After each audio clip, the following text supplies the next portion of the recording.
ஸ்கில்நெட் online classes, diploma in digital media மற்றும் பல குழுக்களில் இருந்து வந்திருக்கக்கூடிய நண்பர்கள், ஸ்கில்நெட் கம்யூனிட்டி நண்பர்கள்,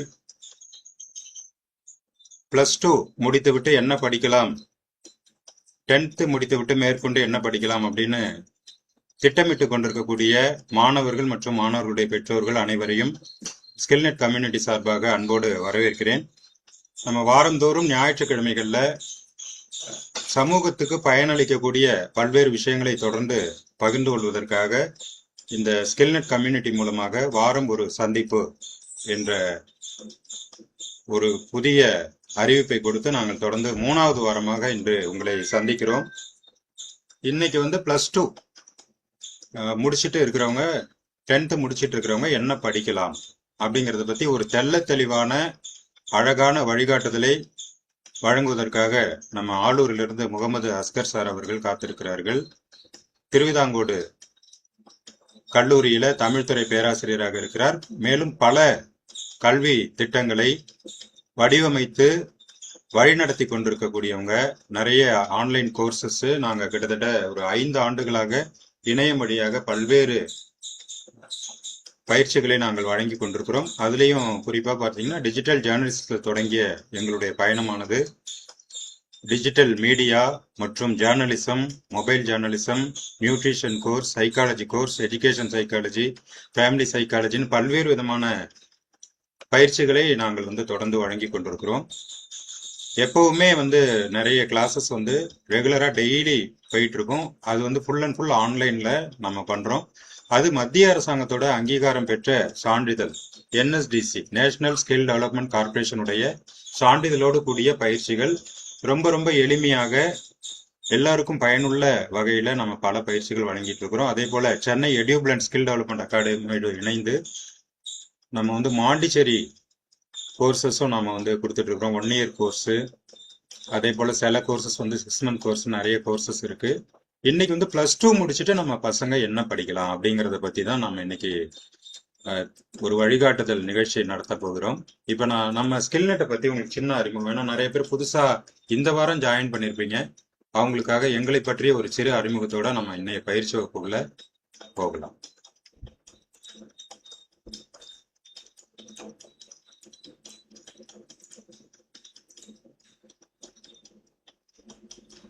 உங்கள் எதிர்காலத்தை உருவாக்கக்கூடிய பலவிதமான ஆன்லைன் பயிற்சி வகுப்புகளை நாங்கள் நடத்தி கொண்டிருக்கிறோம்.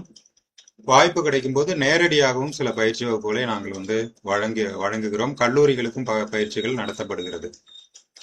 ஓகேவா? நம்மளுடைய கான்செப்ட் என்ன? புதுமையான கல்வி அனுபவம், நவீன கல்வி முறைகளையும் தொழில்நுட்ப திறங்களையும் இணைத்து மாணவர்களுக்கு உலகத்தரமான ஆன்லைன் பயிற்சிகளை ஸ்கில்நெட் ஆன்லைன் கிளாஸஸ் மூலமாக வழங்கி கொண்டிருக்கிறோம். இதுல நிறைய கோச்சஸ் இருக்கிறாங்க.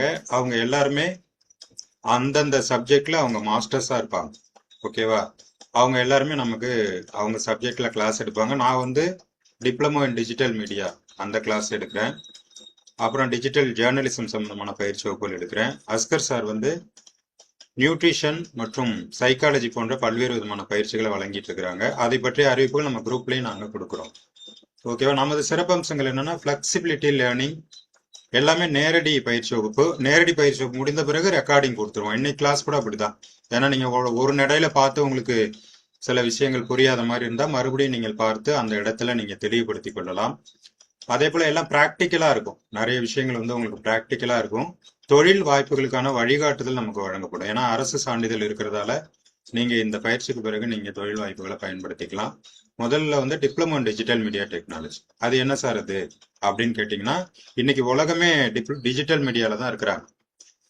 அப்ப அதை பற்றி ஒரு முழுமையான ஒரு பயிற்சி நாங்க கொடுக்குறோம். இது 6 மாத பயிற்சி.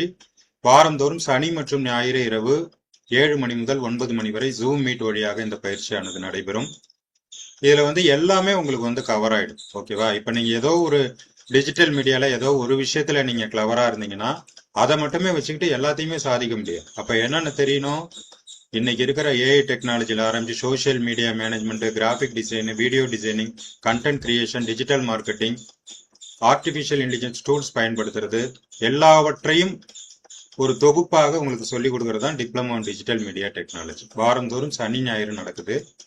நீங்க ஜாயின் பண்ணிக்கலாம். நீங்க வந்து 6 மந்த் தொடர்ந்து இந்த கிளாஸ் அட்டன் பண்றீங்க அப்படின்னா 7வது மாசம் உங்களுக்கு டிப்ளமோ சர்டிபிகேட் கிடைக்கும். என்எஸ்டிசி. என்ன சார் அது என்எஸ்டிசி? என்எஸ்டிசின்னு சொல்றீங்க அப்படின்னா, என்எஸ்டிசின்னு போட்டீங்கனாலே நெட்ல வந்து இந்த போடுறேன் பாருங்க, நேஷனல் ஸ்கில் டெவலப்மெண்ட் கார்பரேஷன், இவங்களுடைய அங்கீகரிக்கப்பட்ட சான்றிதழ். ஓகேவா? இது உங்களுடைய வேலை வாய்ப்பு, தொழில் வாய்ப்பு, ப்ரொஃபைல் எல்லாத்துலயுமே நீங்க என்எஸ்டிசி அங்கீகரிக்கப்பட்ட சான்றிதழ் வந்து நீங்க பயன்படுத்தி கொள்ளலாம். நம்ம பயிற்சியை பொறுத்த அளவுக்கு ஹேண்ட்ஸ் ஆன் ட்ரைனிங்கா இருக்கும். உங்களுக்கு நேரடியா இப்படி செய்யுங்க அப்படி செய்யுங்கன்னு உங்களுக்கு செயல் வடிவத்துல சொல்லி கொடுத்து வீடியோவும் கொடுத்துறதால நீங்க உடனடியா பிராக்டிஸ்ல இறங்கிடுங்க. அப்புறம் diploma in journalism and mass media நம்ம ஆரம்பிக்கிறோம். வாரத்தில் 2 நாள் பயிற்சி. இதுவும் 6 மாத பயிற்சி.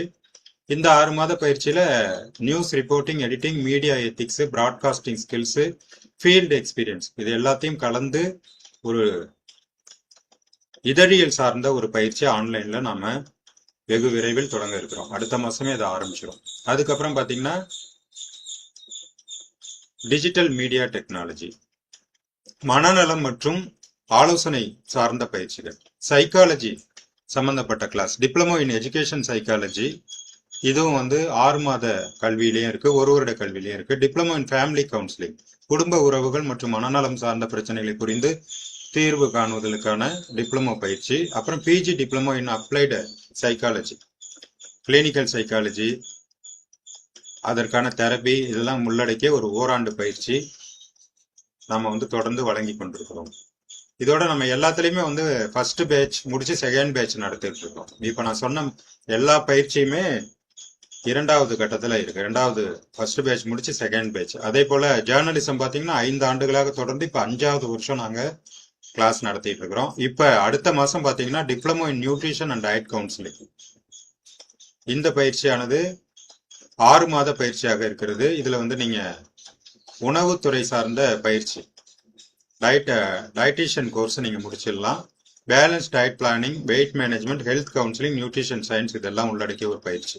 இப்போ நீங்க வேற எதுவும் கோர்ஸ் பண்ணீங்கன்னா கூட அடிஷ்னலாக இந்த கோர்ஸ் பண்ணிட்டீங்கன்னா இது ஒரு கூடுதல் பயிற்சியாக உங்களுக்கு இருக்கும். அதே போல ஆசிரியர் கல்வி பயிற்சிகள், அரபிக் டீச்சர் எஜுகேஷன், அப்புறம் Montessori teacher education, diploma in advance Montessori education, இந்த பயிற்சிகள்லாம் ஆசிரியர் கல்வித்துறை சார்ந்து நாம எடுத்துக்கொண்டிருக்கிறோம். இதுலயும் வருடத்திற்கு நம்ம எடியூம்லன்ஸ் மூலமா 200க்கும் மேற்பட்ட டீச்சர்ஸ் வந்து நம்ம உருவாக்கிட்டு இருக்கிறாங்க. அதனால நீங்க உங்களுடைய பயணத்தை இணையம் வழியாக தொடங்குவதற்கு ஒரு மிகச்சிறந்த ஒரு களத்தை வந்து ஸ்கில்நெட் ஆன்லைன் கம்யூனிட்டி மூலமாக நாங்கள் வழங்கி கொண்டிருக்கிறோம். இப்ப நம்ம இன்னைக்கு சப்ஜெக்ட் என்ன அப்படின்னு கேட்டீங்கன்னா, +2 முடிச்சுட்டு பசங்க என்ன படிக்கலாம், அதை பேரண்ட்ஸ் எப்படி கைட் பண்றது, எப்படி தீர்மானிக்கிறது, அதை பத்தி பயிற்சி. இந்த பயிற்சியை வழங்குவதற்காக நம்ம ஸ்கில்நெட் ஆன்லைன் கிளாஸஸினுடைய project director Muhammad Asghar sir அவர்கள் காத்திருக்கிறார்கள். அவர்கள் இப்போது நான் உங்கள் சார்பாக அன்போடு அழைக்கிறேன்.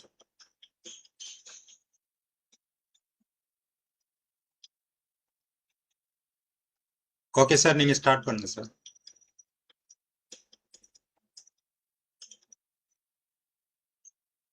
சார்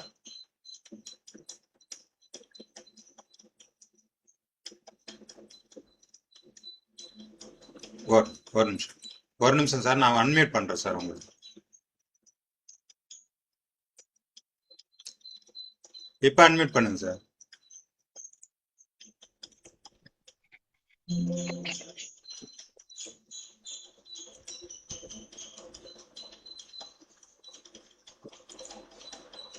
எங்கள் வாழ்வும் எங்கள் வளமும் மங்காத தமிழென்று சங்கே முழங்கு.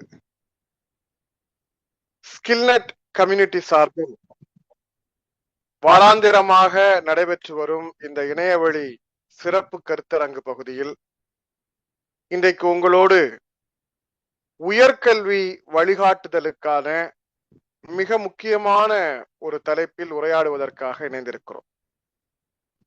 இந்த நிகழ்ச்சியை ஏற்பாடு செய்து சிறப்பாக வழிநடத்தி கொண்டிருக்கிற ஸ்கில்நெட்டுடைய நிறுவன தலைவர் காரைக்கால் கே பிரபாகரன் அவர்களுக்கும், நிகழ்ச்சியில் பங்கெடுத்திருக்கக்கூடிய ஸ்கில்நெட்டுடைய இதர பயிற்சி வகுப்பினுடைய பங்கேற்பாளர்கள், இந்த சிறப்பு வாய்ந்த வழிகாட்டல் நிகழ்ச்சிக்காக இணைந்திருக்கக்கூடிய மாணவர்கள், அவர்களது பெற்றோர்கள் உள்ளிட்ட அனைவருக்கும் அன்பான வாழ்த்துக்களையும் வணக்கங்களையும் சொல்லிக் கொள்கிறேன்.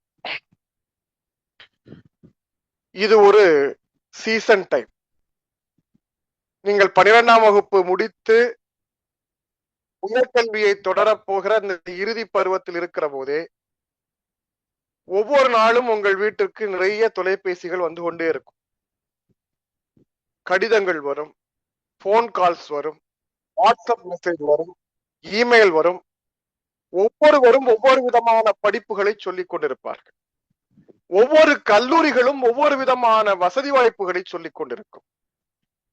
நாம் கல்வி நிறுவனங்களை தேடி போய் அட்மிஷனுக்கு நின்ற காலம் போய், நாம் என்ன படிப்பு இந்த கல்லூரியில் சிறப்பாக இருக்கிறது என்று விசாரித்து நடந்து அலைந்து திரிந்த காலம் போய், இப்போது அட்மிஷன் நம்மை தேடி வருகிற காலம். எல்லா +2 மாணவர்களுடைய வீடுகளுக்கும் குறைந்தது ஒரு 10 கல்லூரிகளாவது இந்த கடந்த 3-4 மாதங்களுக்குள்ளால் அட்மிஷனுக்காக உங்களை தொடர்பு கொண்டிருப்பார்கள். இவை தவிர கன்சல்டன்ஸ் என்று சொல்லப்படக்கூடிய ஏஜென்சிஸ் மாணவர்களை அட்மிஷனுக்கு கேன்வாசிங் செய்து அவர்களுக்கு அட்மிஷன் செய்து கொடுத்து விட்டால் அவர்களுக்கு சில சலுகைகள், கமிஷன்கள் அவர்களுக்கு கிடைக்கும். இதற்காக நிறைய நிறுவனங்கள் போட்டி போட்டுக்கொண்டு ஒவ்வொரு கல்லூரிகள் குறித்தும் மார்க்கெட்டிங் செய்து வருவார். இன்னும் சிலர், பல மோசடி கும்பலும் இந்த இடத்தில் நடைபெற்றுக் கொண்டிருக்கிறது. நீங்கள் விரும்புகிற கல்லூரியை உங்களுக்கு கவுன்சிலிங்ல நாங்க வாங்கி தர்றோம், 5000 ரூபாய் நீங்கள் எங்களுக்கு தந்தால் போதும், இப்போது நீங்கள் அட்வான்ஸாக 1000 ரூபாய் செலுத்துங்கள், ஒரு 5000 ரூபாய் நீங்கள் எங்கள் நிறுவனத்தில் கட்டிவிட்டால் நீங்கள் எந்த கல்லூரியை கவுன்சிலிங்கில் கேட்கிறீர்களோ அந்த கல்லூரியை உங்களுக்கு வாங்கி தந்து விடுகிறோம் என்றெல்லாம் நிறைய மோசடி வேலைகள் இந்த குறித்த காலத்தில், ஒரு சீசன் பிசினஸ் இந்த குறித்த காலத்துல நடைபெற்றுக் கொண்டே இருக்கிறது. இந்த குறித்த காலத்தில் நாம் மனோரீதியாக மாணவர்களும் பெற்றோர்களும் என்ன ஆகிறார்கள் என்றால், எவ்வளவு தெளிவாக நாம் நம்முடைய படிப்பை எடுத்திருந்தால், 10ஆம் வகுப்பு முடித்து 11ஆம் வகுப்பு படிக்கிற போதே நாம் கல்லூரி படிப்பிற்காக என்ன படிக்க வேண்டும் என்று தெளிவான முடிவோடு எடுத்திருந்தாலும் கூட, இந்த கல்லூரிகளுடைய மார்க்கெட்டிங் ரெப்ரசன்டேட்டிவ்ஸ் தொடர்ச்சியாக டெலிமார்க்கெட்டிங் மூலமாக உங்களை தொடர்பு கொண்டு பேசுபவர்கள் எல்லோரும் புதிதாக பல கருத்துக்களை சொல்லி எதிர்காலத்தினுடைய அச்சத்தை ஊட்டி உங்களுக்கு ஒரு மனம் குழப்பத்தை ஏற்படுத்துகிற நிலைக்கு இன்றைக்கு பெற்றோர்களை தள்ளிவிடுகிறார். இவை எல்லாவற்றிற்கும் விட மேலான விஷயம் என்னவென்றால், எந்த விதமான எஜுகேஷன் கன்சல்டிங் முன் அனுபவமும் இல்லாமல், இது ஒரு தனியான கலை, இது ஒரு உளவியல் உக்தி. ஹையர் எஜுகேஷன் ட்ரெய்னர் என்பது உளவியல் சார்ந்து உயர்கல்விக்கு வழிகாட்டுவதற்கும் அதே நேரத்தில் துறை சார்ந்த அறிவையும் பெற்றுக்கொள்ளக்கூடிய ஒருவரால் வழங்கப்பட வேண்டியது. ஹையர் எஜுகேஷன் ட்ரெயின் பண்ணுவதற்கு என்று தனித்துவமான பயிற்சிகள் இருக்கிறது, அல்லது தனித்துவமான அறிவு இருக்கிறது. அதையும் தெரிந்து கொள்ள வேண்டும். அதிலும் இந்த வருடம் வரைக்கும் நாம் அப்டேட்டாக இருக்க வேண்டும். அதோடு சேர்ந்து நாம் யாரிடம் பேசுகிறோமோ அவர்களுடைய உளவியலை அறிந்து, அவர்களுடைய மனநிலையை அறிந்து, அவர்களுடைய தேவையை புரிந்து அவர்களுக்கு சொல்லக்கூடிய ஆற்றலுடையவர்களாகவும் இருக்க வேண்டும். ஹையர் எஜுகேஷன் ட்ரெய்னர் என்று சொல்லக்கூடியவருக்கு இத்தகைய தகுதிகள் வேண்டும். நிலம் சார்ந்த அனுபவம், நிலம் ஃபீல்டு சார்ந்த எக்ஸ்பீரியன்ஸ். ஃபீல்டு எக்ஸ்பீரியன்ஸ் என்பது மிக மிக முக்கியமான விஷயம். ஏனால் கல்வியை பாடத்தில் படிப்பது வேறு, களத்தில் சந்திப்பது என்பது வேறு. அதே போன்று ஒரு படிப்பு குறித்து, ஒரு கோர்ஸ் பத்தி இன்டர்நெட்ல தேடி படிக்கிறது வேறு. இன்னைக்கு இருக்கக்கூடிய தகவல் தொடர்புகளை கொண்டு, இணையதளங்களுடைய இணைப்புகளை கொண்டு அந்த தகவல்களை கற்றுக்கொள்வது என்பது, அறிந்து கொள்வது என்பது வேறு. நேரடியாக அந்த கல்வி தருகிற பயன் குறித்து களத்தில் அறிந்து கொள்வது என்பது வேறு. எனவே நிலம் சார்ந்த அனுபவம், ஃபீல்டு எக்ஸ்பீரியன்ஸ் என்பது மிக மிக முக்கியமான விஷயம். அப்ப இந்த குவாலிட்டியோட ஒரு கவுன்சிலர் உங்களுக்கு கைட் பண்றாரா அப்படிங்கிறது முதல் கேள்வி. ஆனா நிதர்சனமாக என்ன நடக்குதுன்னா, நம்ம குடும்பத்துல யாரோ ஒருத்தர் ஒரு 4-5 பட்டப்படிப்புகள் பத்தி தெரிஞ்சவரா இருப்பார், அல்லது 2 பிள்ளைங்களை அவர் படிக்க வைக்கிறதுக்காக பல கல்லூரிகள்ல தேடி இருப்பார். இந்த ஒரே ஒரு அனுபவத்தை வைத்துக் கொண்டு அவருடைய உறவினர், சொந்தக்காரர், தெரிந்தவர், வந்தவர், போனவர், ஏத்த வீட்டுக்காரர், பக்கத்து வீட்டுக்காரர், அடுத்த வீட்டுக்காரர்னு எல்லாருக்கும் இவர் கல்வி ஆலோசகராக மாறி இவர் வழிகாட்டி கொண்டிருப்பார். இவருக்கு என்ன அனுபவம் என்று சொன்னால், அவருடைய 2 பிள்ளைகளை படிக்க வைத்த அனுபவம் இருக்கும், அல்லது ஒரு 4 பாடங்கள் குறித்து அவர் தரவாக தேடி திரிந்த அனுபவம் இருக்கும். இந்த அனுபவங்களை வைத்துக் கொண்டு மற்றவர்களுக்கு வழிகாட்டுதல் என்பது மிக கொடுமையான விஷயம். அதே போல இன்னொரு பெரிய கொடுமை என்ன நடக்கும்னா, ஒரு குடும்பத்துல ஒரு பெரியவர் இருப்பார், அந்த குடும்பத்துல உள்ள பிள்ளைங்க அவ்வளவு பேரும் என்ன படிக்கணும்னு அவர் தீர்மானம் பண்ணுவார். கொஞ்சம் குடும்பத்துல செல்வாக்கா இருக்காருன்னு வச்சுக்கோங்க. உதாரணமா குடும்பத்துல ஒரு மூத்த மருமகன் இருக்கார், அவர் ஏதோ சொல்லிக்கிற மாதிரி ஒரு அரசுல ஒரு உதவி பெறுகிற உதவியாளராகவோ அல்லது கவர்மெண்ட் டிபார்ட்மெண்ட்லயோ அல்லது ஏதோ ஒரு ஸ்கூல் டீச்சராகவோ என்னவோ ஒரு துறையில வேலை பார்க்கறான்னு வச்சுக்கோ. அதே வீட்டுல திருமணம் செய்துகிட்டா அதுக்கு பிறகு ஒரு 3 சகோதரர்கள் சகோதரிகள் இருப்பாங்க அந்த வீட்டுல, அவர் திருமணம் பண்ணிக்கிட்ட வீட்டுல. இவர் மாதிரி மத்தவங்க எல்லாம் ஒரு போஸ்டிங் போயிருக்க மாட்டாங்கன்னு வச்சுக்கோங்க. இப்ப அந்த குடும்பத்துல இவரே ஒரு பிம்பத்தை உருவாக்குவார். என்ன, நான் ஒரு அரசு அதிகாரி, நான் ஒரு படிச்சவன், 2 டிகிரி வாங்கினவன், ஒரு மாஸ்டர் டிகிரி பண்ணவன், 4 விஷயம் எனக்கு தெரியும், சோ நான் தீர்மானிச்சு சொல்லக்கூடியது சரியாக இருக்கும் அப்படிங்கறது மாதிரி ஒரு பிம்பத்தை உருவாக்கி வீட்டுக்கு சக்கரை வாங்குறதுல இருந்து சர்க்கார் மருத்துவமனையில அட்மிஷன் வாங்குறது வரைக்கும் எல்லாத்தையுமே அவர்கிட்ட கேட்டு செய்யறது மாதிரி ஒரு சூழலை உருவாக்கி இருப்பாங்க. இந்த குடும்பத்துல பிறக்கிற பிள்ளைங்க எல்லாம் பாவம் செஞ்ச பிள்ளைங்க அப்படிதான் சொல்ல வேண்டியிருக்கு. ஏன்னா அவர் தீர்மானிக்கிறாரு இந்த பிள்ளை எந்த ஸ்கூல்ல படிக்கணும், இந்த பிள்ளை என்ன படிப்பு படிக்கணும், இந்த பிள்ளை என்னவா மாறணும், இந்த பிள்ளை எந்த துறைக்கு வேலைக்கு போகணும், இந்த பிள்ளை என்ன மாதிரியான கல்வியை கற்க வேண்டும் என்று யாரோ ஒரு மூத்தவர் அதற்கு பிறகுள்ள தலைமுறை எல்லாவற்றையும் வழி நடத்துக. இதெல்லாம் நம்ம குடும்பங்கள் நடந்து கொண்டிருக்கக்கூடிய விஷயங்கள். கிராமிய சூழல்ல என்ன நடக்குது அப்படின்னு பாத்தீங்கன்னா, கிராமிய சூழல்ல அந்த ஊர்ல ஒரு கொஞ்சம் படித்தெடுத்து ஒரு சிட்டிக்கு போய் 4 ஸ்கூல் காலேஜஸோட தொடர்புள்ள ஒருத்தர் இருப்பார், அல்லது ஏதாவது கோயில் நிர்வாகத்துல தர்மகர்த்தாவா இருப்பாரு, அல்லது சர்ச்சில் ஏதாவது ஒரு நிர்வாகத்துல இருப்பார், அல்லது ஜமாத்துல ஒரு நிர்வாக பெருமகனா இருப்பாரு. அவருக்கு அட்மிஷன் தொடர்பா 4 காலேஜுக்கு போயிட்டு வந்த தொடர்பு இருக்கு. அல்லது அவருக்கு அந்த வட்டாரத்துல கொஞ்சம் செல்வந்தராக இருந்தாருன்னா அவருக்கு பல கல்லூரியினுடைய தாளாளர், கரஸ்பாண்டன்ட், சில டீச்சர்ஸ், இந்த மாதிரியான சில கான்டாக்ட் இருக்கும். அந்த தொடர்பை வச்சுக்கிட்டு அவர் சில ஸ்கூல் காலேஜஸ்ல பிள்ளைங்களை கூட்டிட்டு போய் அட்மிஷன் போட்டு கொடுப்பார். ஸ்கூல் மேனேஜ்மெண்ட்டுக்கு, காலேஜ் மேனேஜ்மெண்ட்டுக்கு எப்படி ஆட்கள் வேணும்னா, இந்த மாதிரி பிள்ளைங்களை கூட்டிட்டு வந்து அட்மிஷன் போடக்கூடிய ஆட்களுக்கு கொஞ்சம் தனித்துவமாக மரியாதை கொடுப்பாங்க. ஏன்னா இந்த ஆண்டும் அடுத்த ஆண்டும் அதற்கு அடுத்த ஆண்டும் இவர் மூலமா நமக்கு அட்மிஷன் வரும் அப்படின்ட்டு அவருக்கு சில மரியாதைகளை அவர்கள் கொடுப்பார். இதை தன்னுடைய செல்வாக்காக மாற்றக்கூடியவர்களாக அவங்க என்ன செய்வாங்கன்னா, பொதுவா பெருமையா கல்வி அறிவு இல்லாத குடும்பத்துல இருக்கக்கூடிய பிள்ளைங்களுக்கு நான் அட்மிஷன் வாங்கி தர்றேன், அந்த காலேஜ்ல நான் ஒரு வார்த்தை போன் பண்ணி சொன்னா உடனே அட்மிஷன் கொடுத்துருவாங்க. உண்மை என்னன்னா இவர் சொல்லாட்டாலும் அட்மிஷன் கொடுப்பாங்க. நான் ஒரு வார்த்தை சொன்னா அவங்க அட்மிஷன் கொடுத்துருவாங்க. நான் கூப்பிட்டு சொல்றேன் அந்த பிரின்சிபால்கிட்ட, நீ பிள்ளைய கூப்பிட்டு போய் பிகாம்ல சேர்த்து விடு. அந்த பிள்ளை பதறும், பிகாமா, ஐயோ எனக்கும் பிகாமுக்கும் சம்மந்தமே இல்லை, பிகாம்ல சேர்த்து விடு, நல்ல ஃபியூச்சர் இருக்கு போ அப்படின்னு அனுப்பிவிடுவான். அப்ப இந்த கல்வி குறித்த போதுமான விழிப்புணர்வும் அதற்குறித்த சிந்தனையும் இல்லாத பெற்றோர்கள் என்ன செய்வாங்கன்னா, பெரியவர் சொல்லிட்டாருங்கிறதுக்காகவே அந்த காலேஜ்ல கொண்டு போய் அந்த பிள்ளைய அந்த படிப்புல சேர்க்கணும்னு அடம்பிடிப்போம். இதெல்லாம் கடந்த ஒரு 10, 20, 25 ஆண்டுகளாக தமிழ்நாட்டுல நடந்து கொண்டிருக்கக்கூடிய யதார்த்தமான சூழல். நானும் கல்லூரியிலே 15 ஆண்டுகளாக பணியாற்றி கொண்டிருக்கிறேன். எங்கள் கல்லூரிகளில் அட்மிஷன் ஆகக்கூடிய பிள்ளைகளிடம் தனியாக பேசி பார்த்தால், விருப்பப்பட்டு ஒவ்வொரு குரூப்பையும் தேர்வு செய்தவர்கள் ஒரு 25% கூட இருக்க மாட்டாங்க.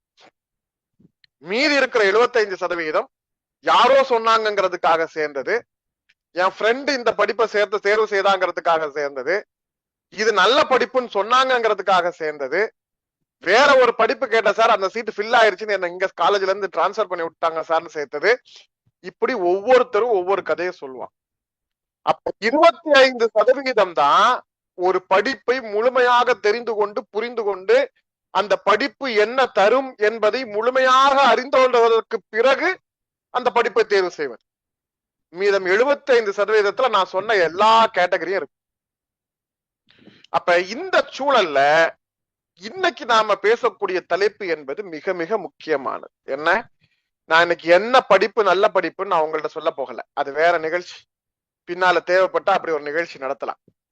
எந்த படிப்பு நல்ல படிப்பு, எந்த படிப்பு வேலை வாய்ப்பை தரக்கூடிய படிப்பு, எந்த கல்லூரி நல்ல கல்லூரி, எந்த கல்லூரியை தேர்வு செய்யலாம், இது எதுவுமே வழக்கமாக நடைபெறுகிற பயிற்சி வகுப்புல உள்ள எந்த கருத்தரங்குகள்ல அல்லது இது மாதிரி இணைய சந்திப்புகள்ல நடத்துற எந்த விஷயத்தையும் நாம இந்த தலைப்புல பேச போறது கிடையாது. இன்னொரு விஷயம் என்னன்னா, எந்த படிப்பு நல்ல படிப்புன்னு என்கிட்ட கேட்பாங்க. எல்லா படிப்புமே நல்ல படிப்பு தான். படிப்பில் கெட்ட படிப்பு என்று ஒரு படிப்பே கிடையாது. மோசமான படிப்பு என்று ஒரு படிப்பே கிடையாது. அப்ப நல்ல படிப்பு கெட்ட படிப்பு என்றால் என்ன? படிப்புல ஏதாவது மோசமான படிப்பு இருக்கா? இல்ல, எல்லாமே நல்ல படிப்பு தான்.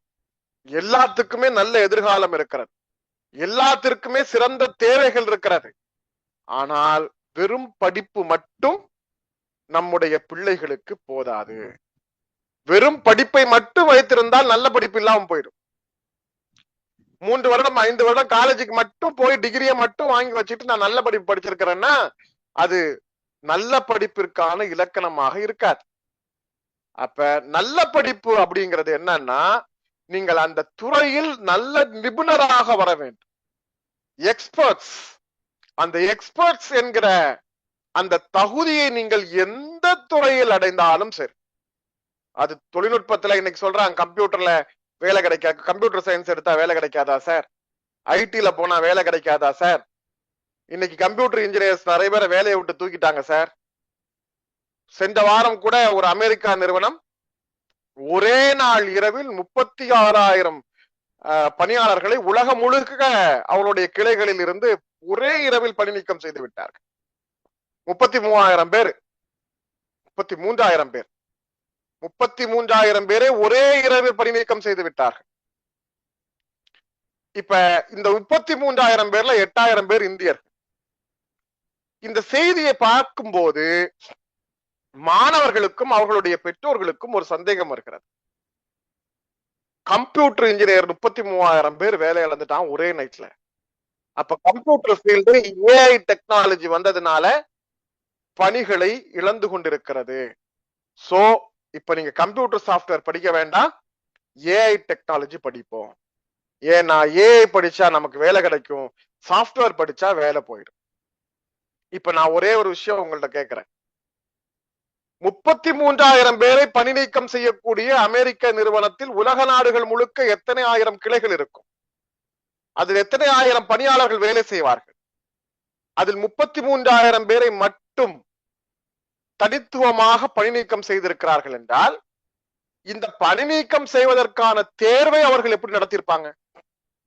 யாரெல்லாம் வேலையை விட்டு தூக்கலாம் அப்படிங்கிறத எப்படி அவங்க முடிவு பண்ணிருப்பாங்க? எப்படி அவங்க ஜட்ஜ் பண்ணிருப்பாங்க? அப்ப இந்த இடத்துல ஒரு விஷயம் நமக்கு புரியணும். என்ன, 50,000 பேர் வேலை பார்க்கிற இடத்துல 5,000 பேரை பணி நீக்கம் செய்யணும்னு முடிவு பண்ணிட்டா 45,000 பேர் அங்க உட்கார்ந்து இருக்கான்.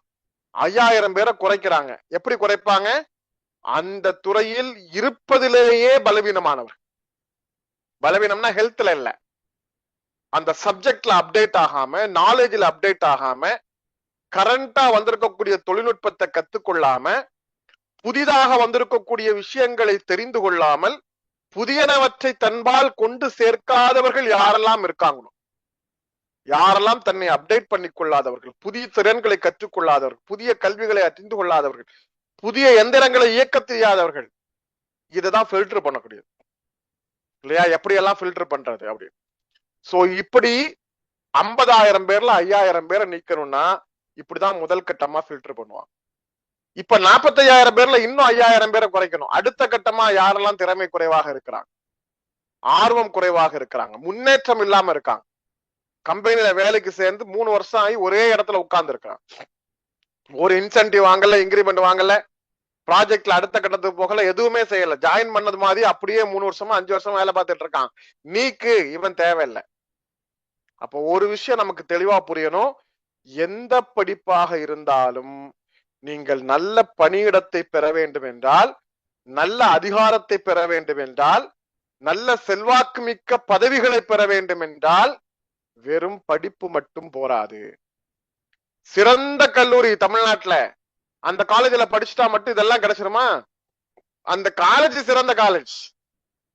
ஆனால் அங்கு இருக்கக்கூடிய நீங்கள் குறிப்பிட்ட துறையை தேர்வு செய்ததற்கு பிறகு நீங்கள் உங்களை வளர்த்து கொள்ளவில்லை என்றால், நாளும் வளர்த்து கொள்ளவில்லை என்றால், உங்களால் அந்த துறையில் நீண்ட காலத்திற்கு நிலை பெற்றிருக்க முடியாது என்பதுதான் முதல் உண்மை.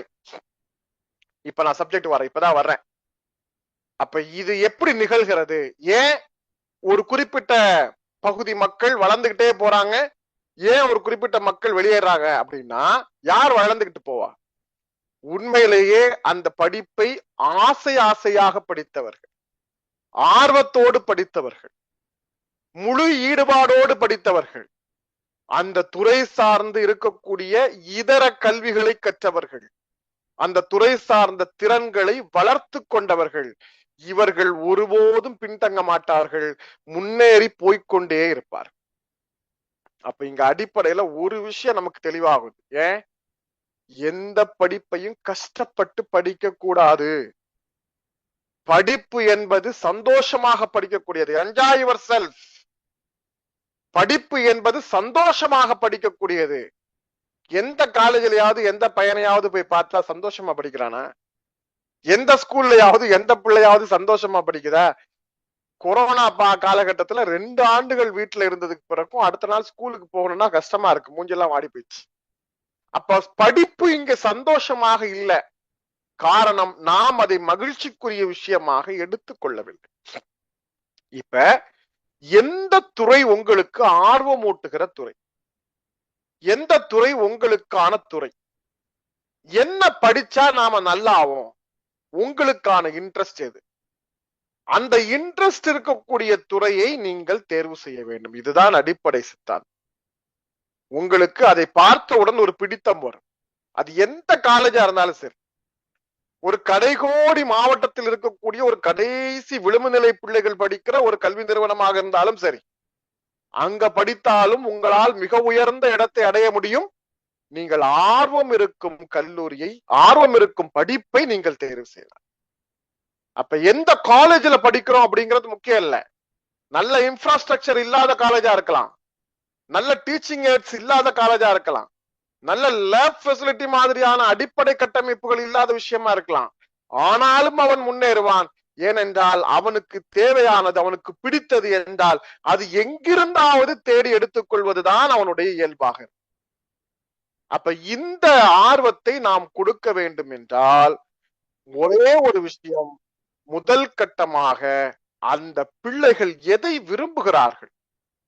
நம் வீட்டு பிள்ளைகள் தான் 11ஆம் வகுப்பை தேர்வு செய்வதற்கு முன்பே நாம் இதை தீவிரமாக தெளிவாக நாம் புரிந்து கொள்ள வேண்டும்.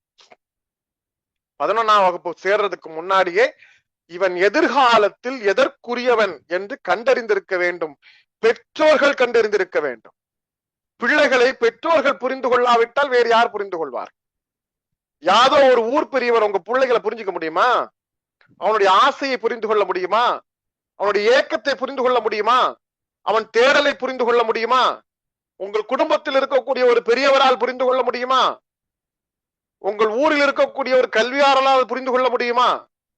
ஒரு உளவியல் ஆலோசகராக இருக்கக்கூடியவரால், கல்விக்கு, உயர்கல்விக்கு வழிகாட்டக்கூடிய அறநெறி மற்றும் கல்வி அறிவோடு பெற்றுக்கொண்டு அதோடு சேர்ந்து ஒரு உளவியல் ஆலோசனைக்கான வழிமுறைகளையும் கற்றுக்கொண்ட ஒரு கவுன்சிலிங் சைக்காலஜிஸ்ட், ஒரு உயர்கல்வி வழிகாட்டி, கவுன்சிலிங் எஜுகேட்டர்ஸ், இவர்களால் உங்கள் பிள்ளைகளை புரிந்து கொண்டு வழிகாட்ட முடியும்.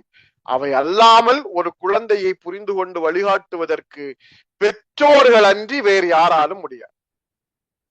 ஆசிரியர்கள் கூட எல்லா பிள்ளைகளையும் புரிந்து செயல்பட முடியாது. சில பிள்ளைகளுடைய செயல்பாடுகளை வைத்துக் கொண்டு புரிந்து கொள்வார். 14 ஆண்டுகள் 15 ஆண்டுகள் நம்மோடு வீட்டில் இருக்கக்கூடிய பிள்ளைகளுக்கு எது பிடிக்கும் எது பிடிக்காது, அவர்களுடைய பண்புகள் என்ன, அவர்களுடைய குணநலங்கள் என்ன, அவர்கள் எதை விரும்புகிறார்கள், அவர்களுடைய செயல்பாடுகள் எப்படி இருக்கிறது, அவர்கள் எதை விருப்பத்தோடு பார்க்கிறார்கள், எந்த துறையில் ஆர்வம் கொண்டிருக்கிறார்கள் என்று 15 ஆண்டுகளாக உடன் வைத்திருக்கக்கூடிய பெற்றோர்களுக்கு புரியவில்லை என்றால் 10 நிமிடத்தில் பார்க்கக்கூடியவர்களுக்கு எப்படி புரியும்? எனவே பொதுவாக வரக்கூடிய கல்வி வழிகாட்டுதல் அறிவுரைகளை நீங்கள் தவிர்த்து விட்டு எங்க எஜுகேஷனுக்காக ஆலோசனை பெற போனாலும், இன்னைக்கெல்லாம் பெரிய ஹையர் எஜுகேஷன் வழிகாட்டல் நிகழ்ச்சி பெரிய திருவிழா மாதிரி நடக்குது. பெரிய மண்டபம் எடுத்து நடத்துறாங்க, பெரிய ஸ்டால்ஸ் போடுறாங்க, பெரிய காலேஜஸ்ல பெரிய கேம்பஸ்ல நடத்துறாங்க, தமிழ்நாட்டுல மிகப்பெரிய நட்சத்திர முகங்களை கொண்டு வந்து பேச வைக்கிறாங்க, மோட்டிவேட் கொடுக்கறாங்க. இதெல்லாம் ஒரு பக்கம் நடக்கட்டும். ஆனால் 100-200 பேருக்கு பொதுவான ஒரு வழிகாட்டுதலை யார் ஒருவராலும் கொடுக்க முடியாது. அப்ப உயர்கல்விக்கு ஒரு சரியான வழிகாட்டுதல் நமக்கு இல்ல, நமக்கு அதுக்கான அறிவு இல்ல, அதுக்கான தேடல் இல்ல, சரியான வழிமுறைகள் நமக்கு தெரியலன்னா அதற்கு உரித்தான ரைட் பர்சன்ஸ், தொழில்முறை சேர்ந்தவர்கள் இருக்கிறார். சேவையா கூட செய்யறாங்க, ஃப்ரீயா பண்றாங்க, சின்ன கட்டணம் வாங்கிட்டு செய்யறாங்க. கட்டணம் வாங்கிட்டு செய்யறாங்களோ ஃப்ரீயா செய்யறாங்களோ, நீங்கள் பிள்ளைகளுடைய படிப்புக்கு செலவு செய்வதற்கு முன்னால் தேவைப்பட்டால் இது போன்று கட்டணம் செலுத்தியேனும் சரியான மனிதர்களிடம், சரியான வழிகாட்டிகளிடம், கவுன்சிலிங் எக்ஸ்பர்ட்ஸ், கவுன்சிலிங் கன்சல்டன்ட்ஸ், என்ன நாட் ஏஜென்சிஸ், ஏஜென்சி பக்கம் போகாதீங்க. ஏதாவது ஏஜென்சியை வச்சுட்டு நான் உங்களுக்கு அட்மிஷன் வாங்கி தர்றேன் அப்படின்னு பேசுறாங்கன்னா அவங்கள்ட்ட போகாதீங்க. உளவியல் ஆலோசகர்கள் வழிகாட்டியர்கள் இருக்கிறாங்க, கல்வி வழிகாட்டிகள் இருக்கிறாங்க, உயர்கல்வி ட்ரைனர்ஸ் வழிகாட்டிகள் இருக்கிறாங்க. அப்படின்னா அவங்களை சந்தித்து தனித்துவமாக பேசுங்கள், அவர்கள் உங்களுக்கு சரியாக வழிகாட்ட முடியும்.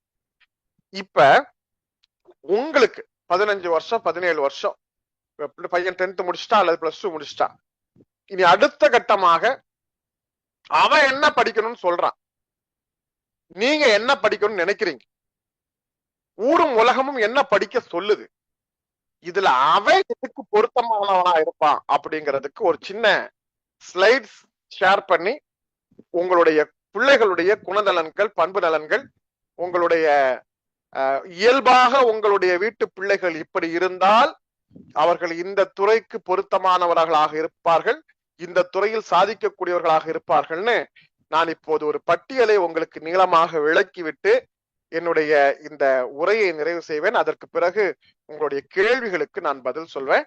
இப்ப நீங்க நம்ம ஸ்கிரீன் பார்க்கலாம். ஒரு ஸ்லைட் நான் ஒவ்வொன்றா உங்களுக்கு தனித்தனியா சொல்றேன். ஓகே, ஒரு நிமிஷம்.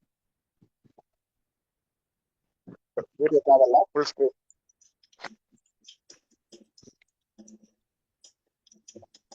ஓகே சார், நான் ஸ்கிரீன் ஷேர் பண்றேன் சார்.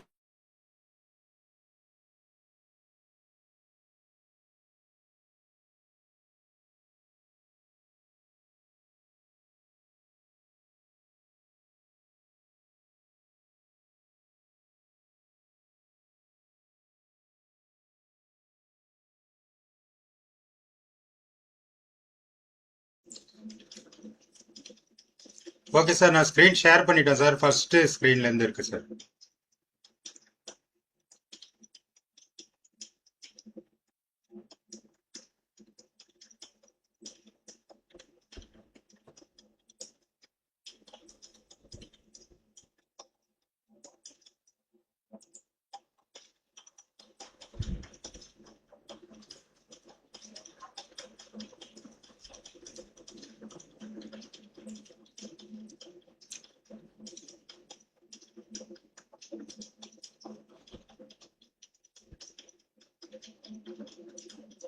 சார் வணக்கம்.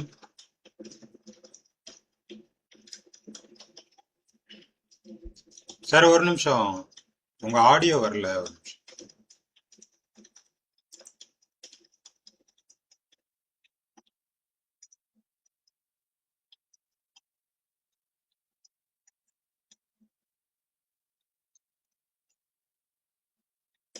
சார் இப்ப அன்மியூட் பண்ணுங்க சார். சார் இப்ப அன்மியூட் பண்ணுங்க.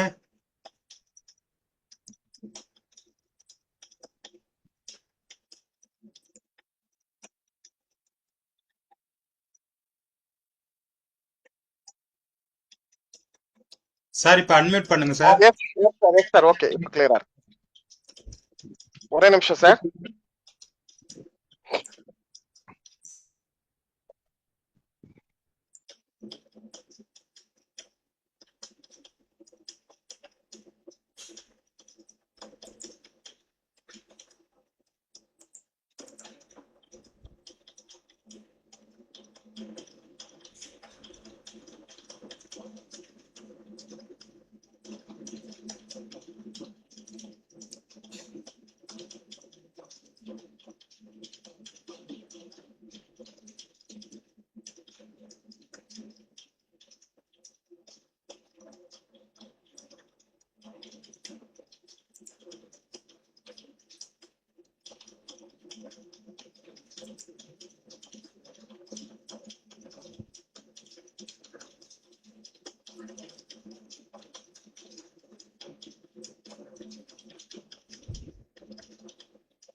கொஞ்சம் வெயிட் பண்ணுங்க, சார் கனெக்ட் பண்றாங்க.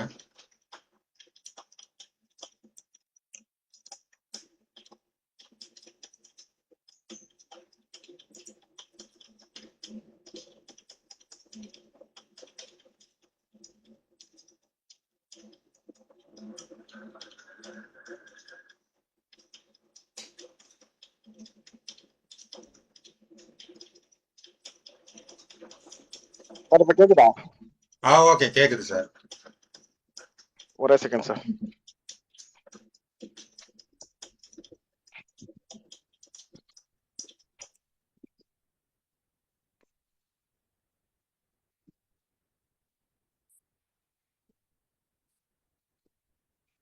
ஓகே சார், நீங்க செகண்ட் ஸ்லைட் போங்க.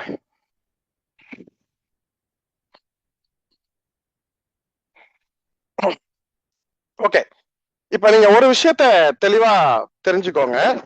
உயர்கல்வி அப்படிங்கிறது வெறும் மதிப்பெண்ணை மட்டும் வச்சுட்டு எடுக்கக்கூடிய விஷயம் கிடையாது இல்லையா? இப்ப நம்ம இன்னைக்கு எல்லாருமே அதுதான் முடிவு பண்ணக்கூடிய விஷயமா நம்ம நினைச்சுக்கிட்டு இருக்கோம்.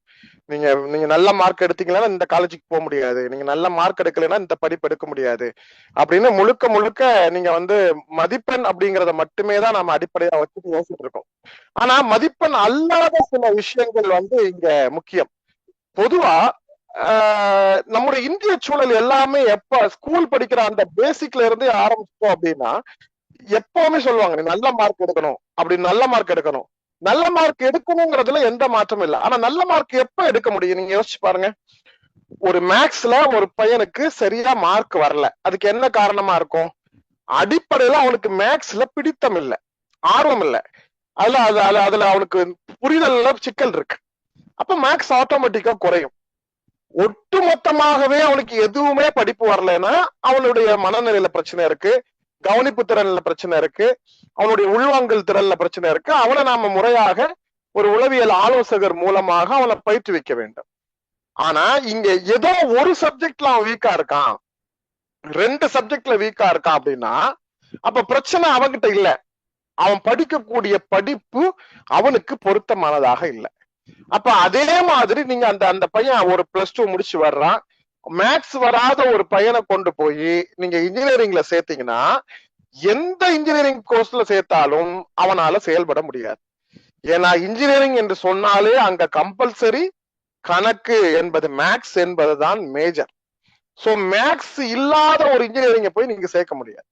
இப்ப இன்னொரு புரிதல் இருக்கு, என்ன? ஸ்கூல்ஸ்ல இருக்கக்கூடிய மேக்ஸ் வேற, இன்ஜினியரிங் காலேஜ்ல இருக்கக்கூடிய மேக்ஸ் வேற. சோ ஸ்கூல்ல இருக்கக்கூடியதை நீங்க அப்படியே மனப்பாடம் பண்ணி அப்படியே செய்யக்கூடிய அளவுக்கு கூட நீங்க மேக்ஸ்ல மார்க் வாங்கிடலாம். ஆனால் இன்ஜினியரிங் காலேஜ்ல இருக்கக்கூடிய மேக்ஸ பாத்தீங்கன்னா அது ஒரு அசைன்மெண்ட், அதை நீங்க செய்து அதை நிறைவேற்ற வேண்டும். அப்ப அதற்கு பொருத்தம் என்ன அப்படின்னா அந்த துறையில் வெறும் மார்க் என்பதை தாண்டி அதுல இருக்கக்கூடிய சப்ஜெக்டுக்கு அவனுடைய ஆர்வம் பொருத்தமானதாக இருக்கிறதா அப்படிங்கிறத முதல் கட்டமாக நாம தீர்மானம் பண்ணணும். மாணவருடைய ஆர்வம் மட்டுமல்ல, அவனுடைய திறமையும் அதுக்குள்ள இருக்க வேண்டும். நீங்க வெறும் ஆர்வத்தை மட்டும் வச்சுக்கிட்டு இருந்தா பிரயோஜனம் இல்லை, அந்த ஆர்வத்துக்கு ஏற்ற திறமை அவங்ககிட்ட இருக்கா அப்படிங்கிறது அடுத்த கேள்வி. இப்ப நான் சொன்னது மாதிரியே ஒரு இன்ஜினியரிங் பையன் போறான், அவனுக்கு இன்ஜினியரிங் படிக்கணுங்கிறதுல ஆர்வம் இருக்கு, ஆனா இன்ஜினியரிங்கான கெப்பாசிட்டி, அவனுக்கான குவாலிட்டி, அதுக்கான திறமை அவங்ககிட்ட இருக்கா? இப்ப உதாரணமா புதுசா ஒரு விஷயத்த கண்டுபிடிக்கணும், புதுசா ஒரு ப்ராப்ளமேட்டிக்க கிளியர் பண்ணணும், இந்த ப்ராப்ளத்துக்கு என்ன காரணமாக இருக்கும், இதை யோசிக்கக்கூடிய தன்மையும் தகுதியும் உள்ள ஒருத்தரால தான் இன்ஜினியரிங்க சிறப்பா செயல்பட முடியும். அப்ப இதுதான் திறமை. ஆர்வம் என்பது வேறு, திறமை என்பது வேறு. ஒரு துறையில் இது ரெண்டும் சேர்ந்து வாய்க்க பெற்றால் அவன் அந்த துறையில வெற்றி பெற்றவனா இருக்க மாட்டான், சாதிக்கக்கூடியவனாக இருப்பான். சோ அடுத்த கட்டமா பாத்தீங்கன்னா, அடுத்த ஸ்லைட் பாருங்க, தன்னறிவினுடைய முக்கியத்துவம். ஒரு மாணவர்கள் தன்னை புரிந்து கொள்ள வேண்டும், இதான் முக்கியமான விஷயம். பேரண்ட்ஸ் சொல்லலாம், ஆசிரியர்கள் சொல்லலாம், பக்கத்து வீட்டுக்காரர், ஏத்த வீட்டுக்காரர், ஊர் பெரியவர் எல்லாரும் சொல்லலாம். ஒரு மாணவன் தன்னை முதலில் புரிந்து கொள்ள வேண்டும். தான் எதற்கு சரிப்பட்டு வருவோம் அப்படிங்கிறது நமக்கு தெரியணும். மற்றவர்கள் யாருமே ஒருத்தருடைய தனிப்பட்ட ஆர்வத்தை சொல்ல முடியாது. இப்ப என்னால சொல்ல முடியுமானா முடியாது. உங்களால உங்களுடைய ஆர்வத்தை சொல்ல முடியும். எனக்கு இந்த பாடத்தை பார்த்தா பிடிக்கும், எனக்கு இந்த பாடத்தை படிப்பதற்கு பிடித்திருக்கிறது, இதில் சொல்லப்பட்டிருக்கிற விஷயங்களை ஆர்வமாக நான் வாசிக்கிறேன், எனக்கு இது எளிமையாக தெரிகிறது என்று உங்களுக்கு நீங்கள் முதலில் ஒரு புரிதலை ஏற்படுத்திக் கொள்ள வேண்டும். உங்களுடைய பலம் பலவீனம் இது ரெண்டுமே முக்கியம். ஒரு சப்ஜெக்ட பத்தி நீங்க சொல்லும் போது அந்த சப்ஜெக்ட பத்தி நம்ம முழுமையான நாலேஜ் நமக்கு வேணும்.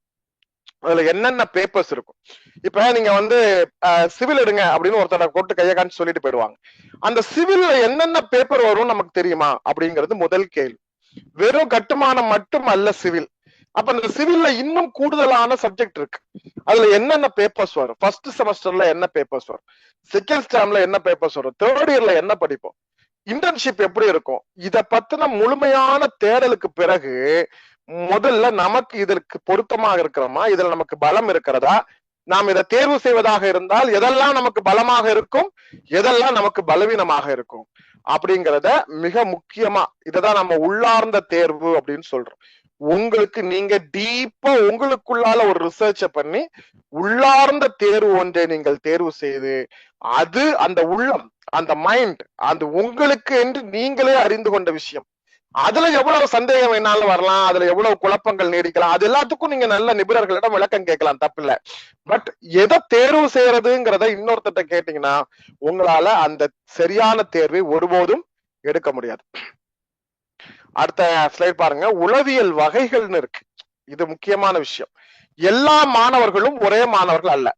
நீங்க நல்லா பாருங்க, சில மாணவர்கள் பாத்தீங்கன்னா பகுப்பாய்வு எல்லாத்தையும் பிரித்து பார்க்கக்கூடிய, எது நல்லது, எது கெட்டது, எது ஸ்கோப் இருக்கிறது, எது இன்னைக்கு சூழலுக்கு நமக்கு பொருத்தமானதாக இருக்கும், நமக்கு சப்ஜெக்ட் பேஸ் எது நமக்கு நல்ல கை கொடுக்கக்கூடியதா இருக்கும், ஆர்வமா நாம எதை படிக்கக்கூடியதா இருப்போம் அப்படிங்கிற அந்த பிரித்து பிரித்து பார்த்து தெரிந்து கொள்ளக்கூடிய நாலேஜ் உள்ளவங்களா சில பேர் இருப்பாங்க.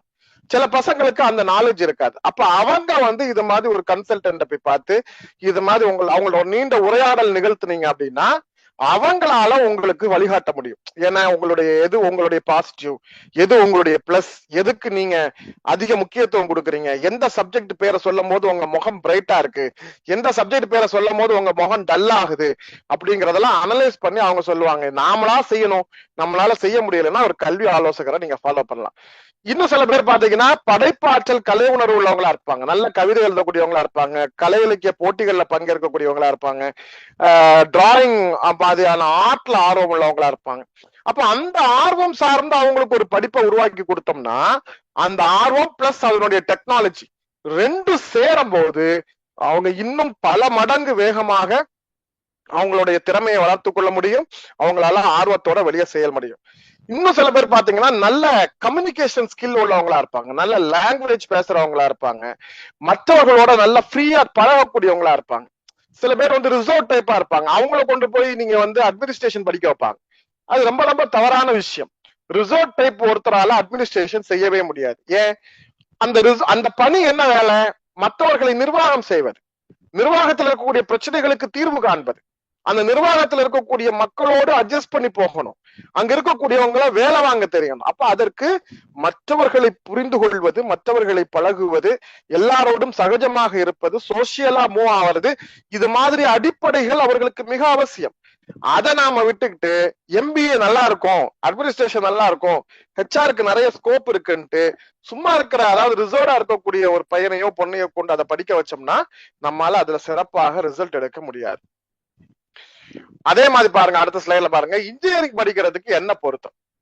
இது எல்லாமே நீங்க வந்து நீங்க முழுமையா உள்வாங்கிக்கோங்க, தேவைப்பட்டா குறிப்பெடுத்துக்கோங்க. நீங்க பேசுறதுக்கு அனுமதிக்கும் போது நீங்க டவுட்டா கேட்கலாம், நான் உங்களுக்கு தெளிவுபடுத்துறேன். இன்ஜினியரிங் அப்படிங்கிறது என்ன, இப்ப நீங்க 50 ஸ்டூடெண்ட்ஸ் கூப்பிட்டு கேட்டீங்கன்னா 45 பேர் இன்ஜினியரிங் போறேன்றான், மீதி 5 பேர் எல்லா ஃபீல்டுக்கும் மிக்ஸ் ஆகி போறேன்றான், 45 பேர் இன்ஜினியரிங் போறேன்றான். இன்ஜினியரிங் போறதுக்கு அடிப்படையில ஒரு விஷயம் உங்களுக்கு தெளிவா இருக்கும். நான் சொல்லக்கூடிய இந்த விஷயத்தை நீங்க நல்லா புரிஞ்சுக்கணும், நல்லா உள்வாங்கிக்கோங்க. இன்ஜினியரிங் படிக்கிறதுக்கு 2 விஷயம் அடிப்படை. ஒண்ணு, இன்ஜினியரிங்ல என்ன செய்ய போறாங்க அப்படின்னு பாத்தீங்கன்னா, ஏற்கனவே ஒரு மெக்கானிசம் உங்க கையில கொடுப்பாங்க. அது யாரோ உருவாக்குன மெக்கானிசமா இருக்கும். அது என்னவா இருக்கு, எந்த இன்ஜினியரிங்கா இருந்தாலும் சரி, அது ஏஐயா இருக்கலாம், சாப்ட்வேரா இருக்கலாம், ஐடியா இருக்கலாம், ஈஸியா இருக்கலாம், இன்ஸ்ட்ருமெண்டேஷனா இருக்கலாம், எந்த இன்ஜினியரிங்கா இருந்தாலும் யாரோ ஒருத்தர் உருவாக்குன ஒரு ப்ரோக்ராம உங்க கையில கொடுக்க போறாங்க. அந்த ப்ரோக்ராம்ல நீங்க உங்களுடைய ப்ராஜெக்ட ரன் பண்ணுவீங்க.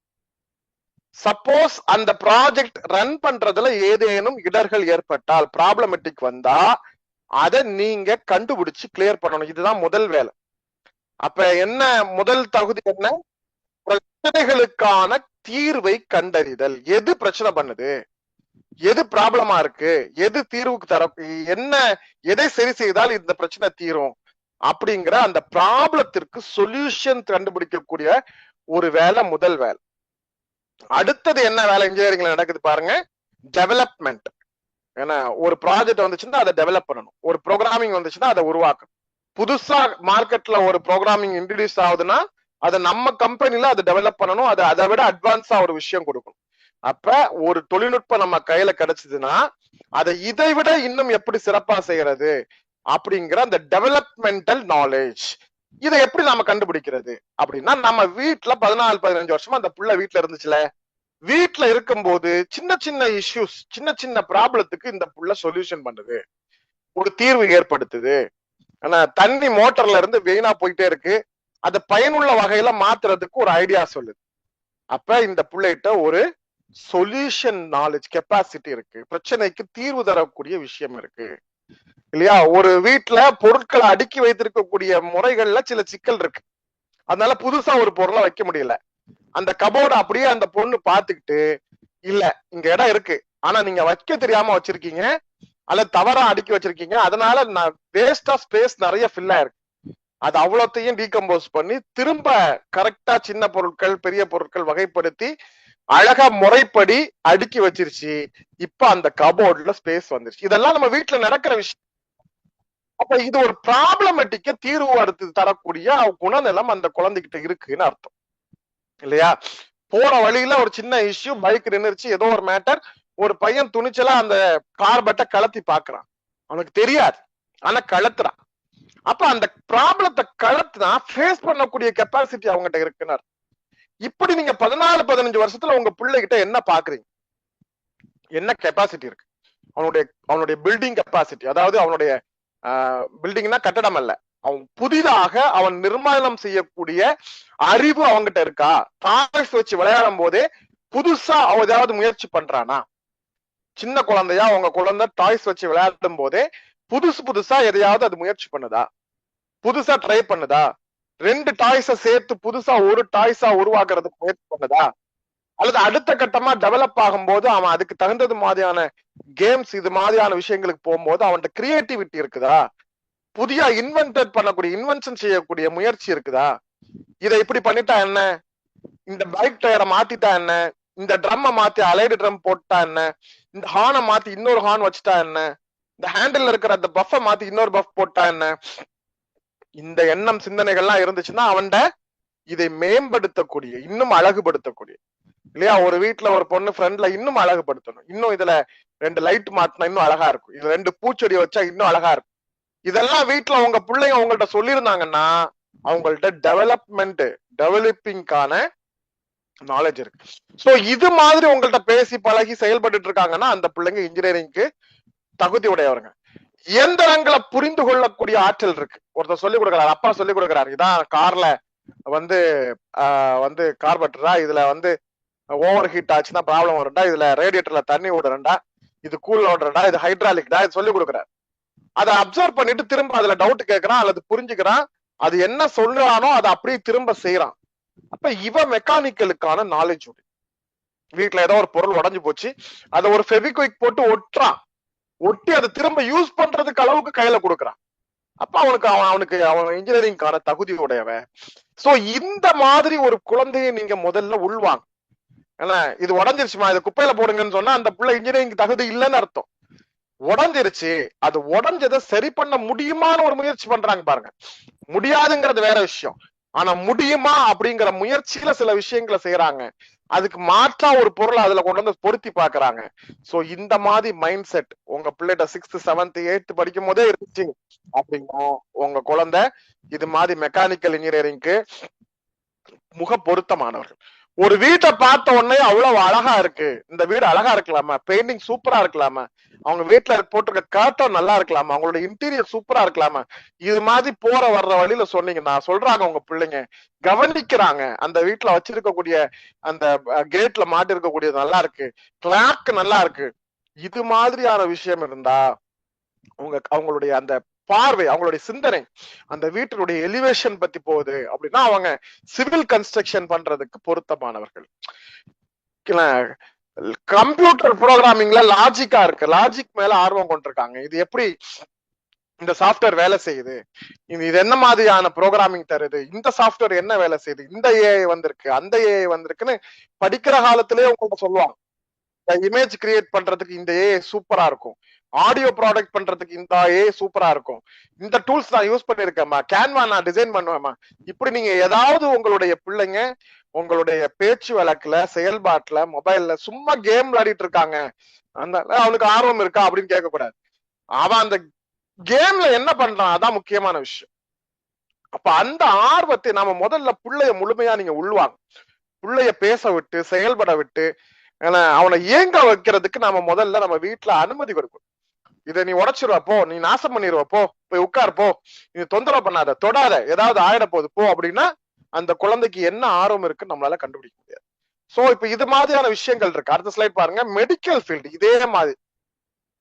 இது ஏன்னா நம்ம ஒரு பர்டிகுலர் டைமுக்குள்ளால எல்லாத்தையும் கவர் பண்ணணும், அதனால ரொம்ப டீப்பா விரிவா பேச முடியாது. உங்களுடைய கேள்விக்கு முக்கியத்துவம் கொடுத்து அதுல ஏதாவது கேள்விகளுக்கு விரிவா விளக்க சொல்லணும்னு நான் சொல்றேன். மெடிக்கல் துறையை பொறுத்த வரைக்கும் முதல் விஷயம் சர்வீஸ் மைண்ட், சேவை மனப்பான்மை. நீங்க சின்ன பிள்ளையா இருக்கும் போதே மத்தவங்களுக்கு ஏதாவது ஒரு சர்வீஸ் பண்ணணும், அல்லது யாராவதுக்கு கீழே விழுந்துட்டாங்கன்னா ஓடி போய் தூக்கி விடுறது, ஒரு சின்ன விபத்தை பார்த்துட்டாங்கன்னா அவங்களுக்கு ஹெல்ப் பண்றது. யாராவது ஸ்கூல்ல ஒரு பிள்ளை எனக்கு வாந்தி பண்ணிடுச்சுன்னு வச்சுக்கோங்க, 35 பிள்ளைங்க இருப்பாங்க, ஒரு பிள்ளை அந்த பிள்ளைய போய் டக்குன்னு பிடிக்கும், எதை பத்தி யோசிக்க, டக்குன்னு போய் பிடிக்கும்.